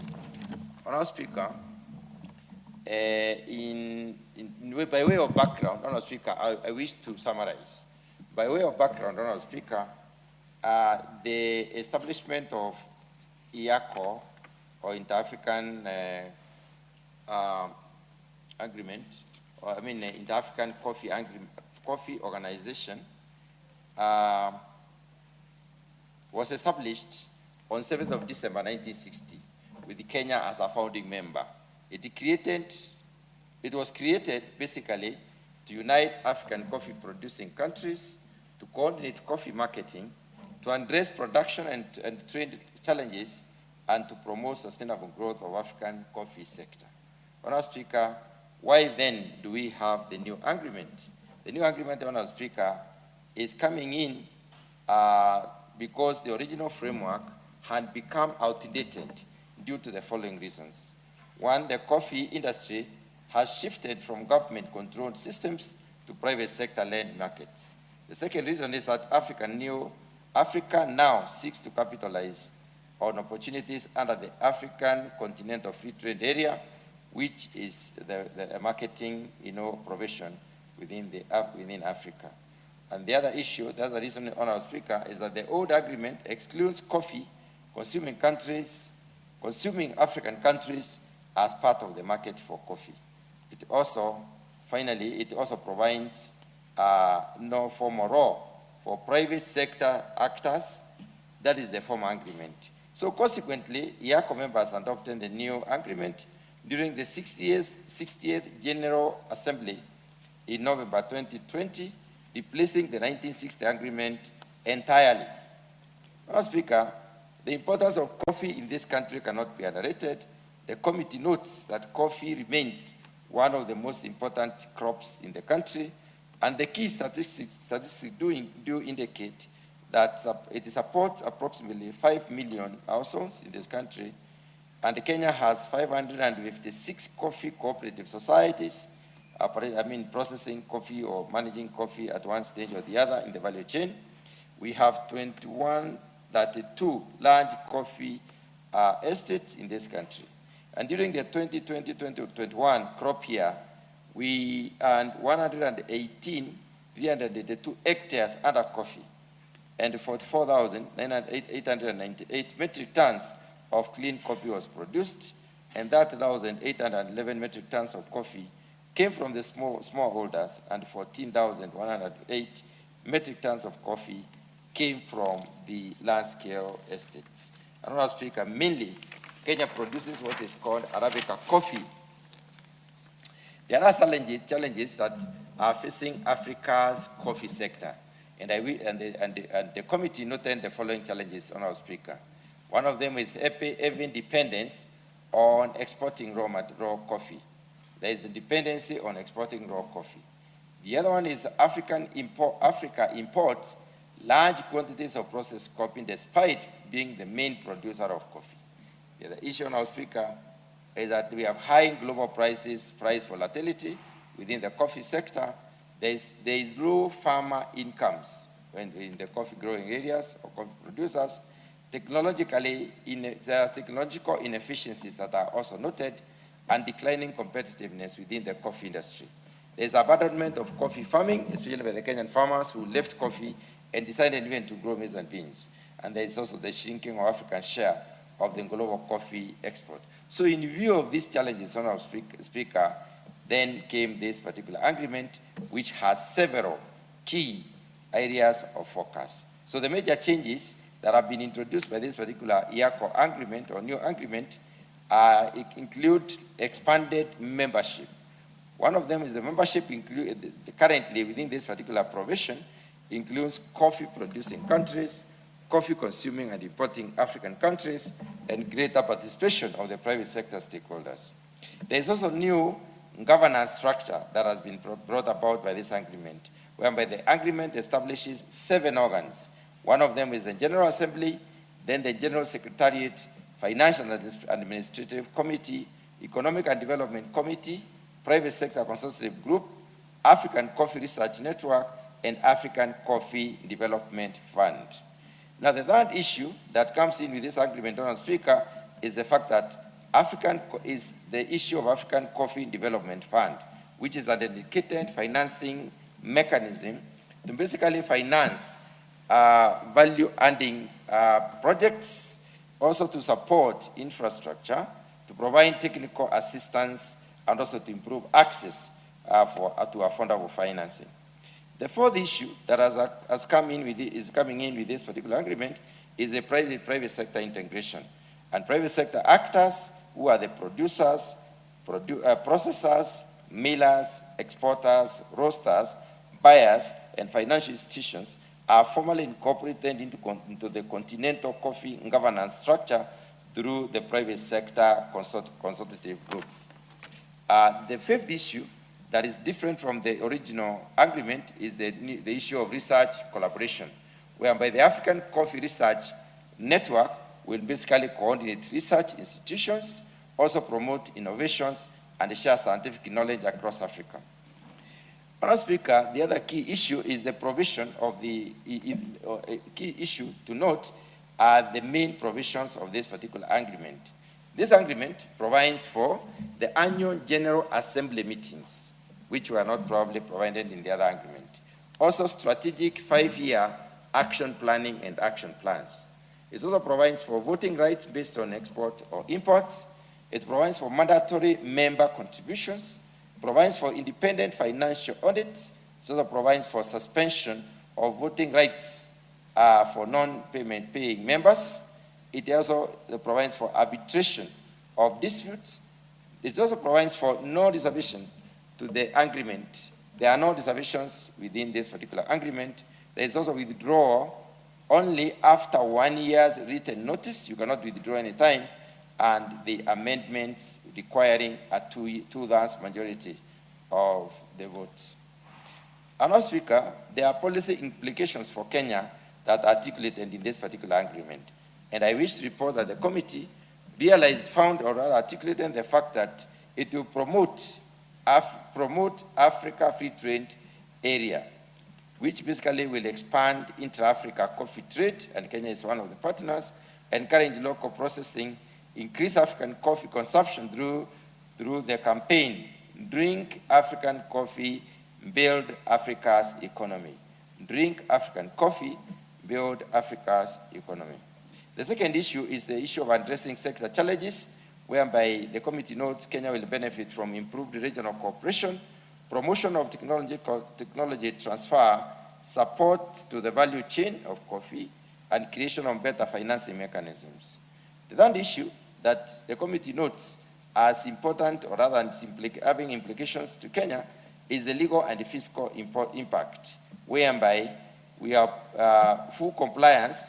The committee notes that this particular agreement comes in full compliance with the Constitution. It does not require amendment to the Kenya's laws. It also imposes no additional financial burden, as Kenya's annual subscription remains unchanged. And Kenya is one of those who have been paying religiously. Madam Speaker, upon opening up for public participation, several stakeholders did participate in this particular process.